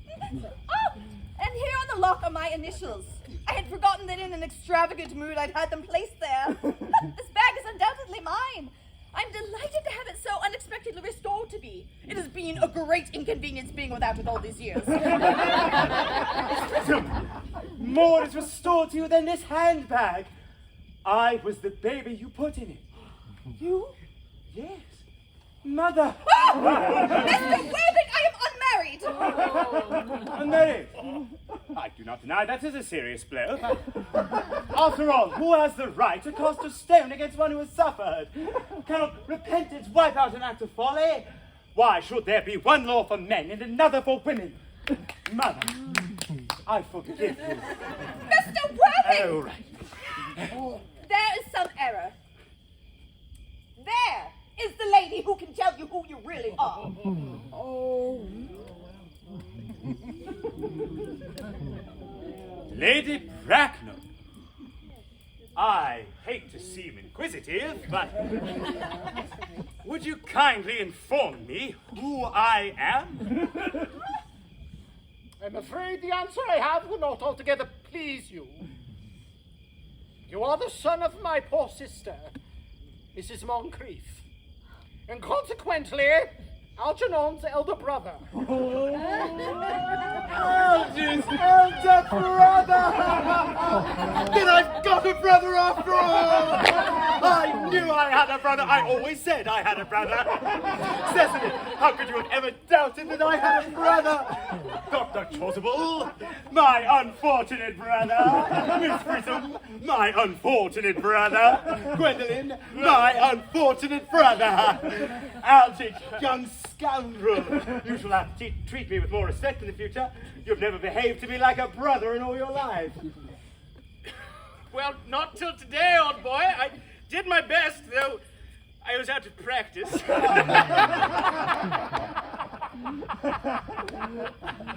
own one? But what own are you? What is your Christian name now that you've become someone else? Good heavens, I'd quite forgotten that point. Your decision on the subject of my name is quite irrevocable, I suppose. I never change, except in my affections. What a noble nature you have, Gwendolen. Well, then the question had better be settled at once. Aunt Augusta? A moment. At the time when Miss Prism left me in the handbag, had I been christened already? Every luxury, including christening, was bestowed upon you by your loving and doting parents. That was settled. I was christened. Now, what name was I given? Let me know the worst. Being the firstborn, you were naturally christened after your father. Yes, but what was my father's Christian name? At the moment, I cannot recall the general's name. Though I no doubt he had one. He was eccentric, but not until later years. And that was due to Indian climate, and marriage, and indigestion, and things of that nature. Algy, can't you recall what our father's Christian name was? My dear boy, we were never on speaking terms. He died before I was a year old. His name would appear in the army list of the period, I suppose, Aunt Augusta? The general was primarily a man of peace, except in his domestic life. However, his name would appear in any of the military directories. Ah, the army lists of the last 40 years are here. These delightful records should have been my constant study. M generals. Malum, Maxbum, Magley, what ghastly names they have. Markby, Mixby, Mobbs, Moncrief. Lieutenant, 1840. Captain, Lieutenant Colonel, Colonel, General, 1869. Christian names. Earnest, John. I always told you my name was Ernest, didn't I, Gwendolen? But it is Ernest after all. I mean, it naturally is Ernest. Of course, I recall now the general's name was Earnest. I do have some particular reason for disliking it. My own Ernest. I knew from the first you could have no other name. Gwendolen, it is a terrible thing for a man to find out suddenly that all his life he's been speaking nothing but the truth. Can you forgive me? Of course I can, for I feel you are sure to change. My own one. Letitia! Frederick at last!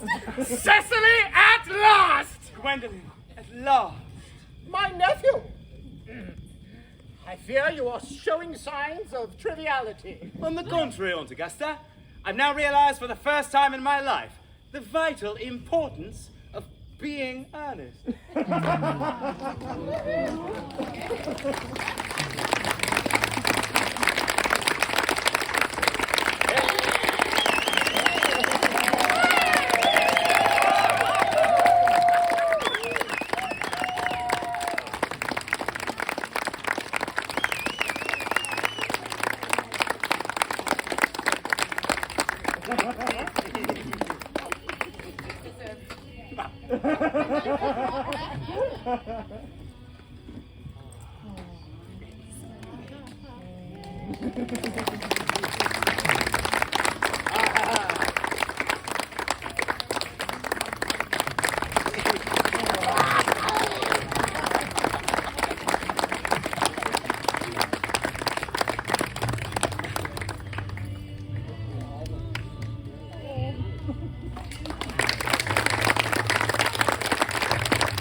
Ha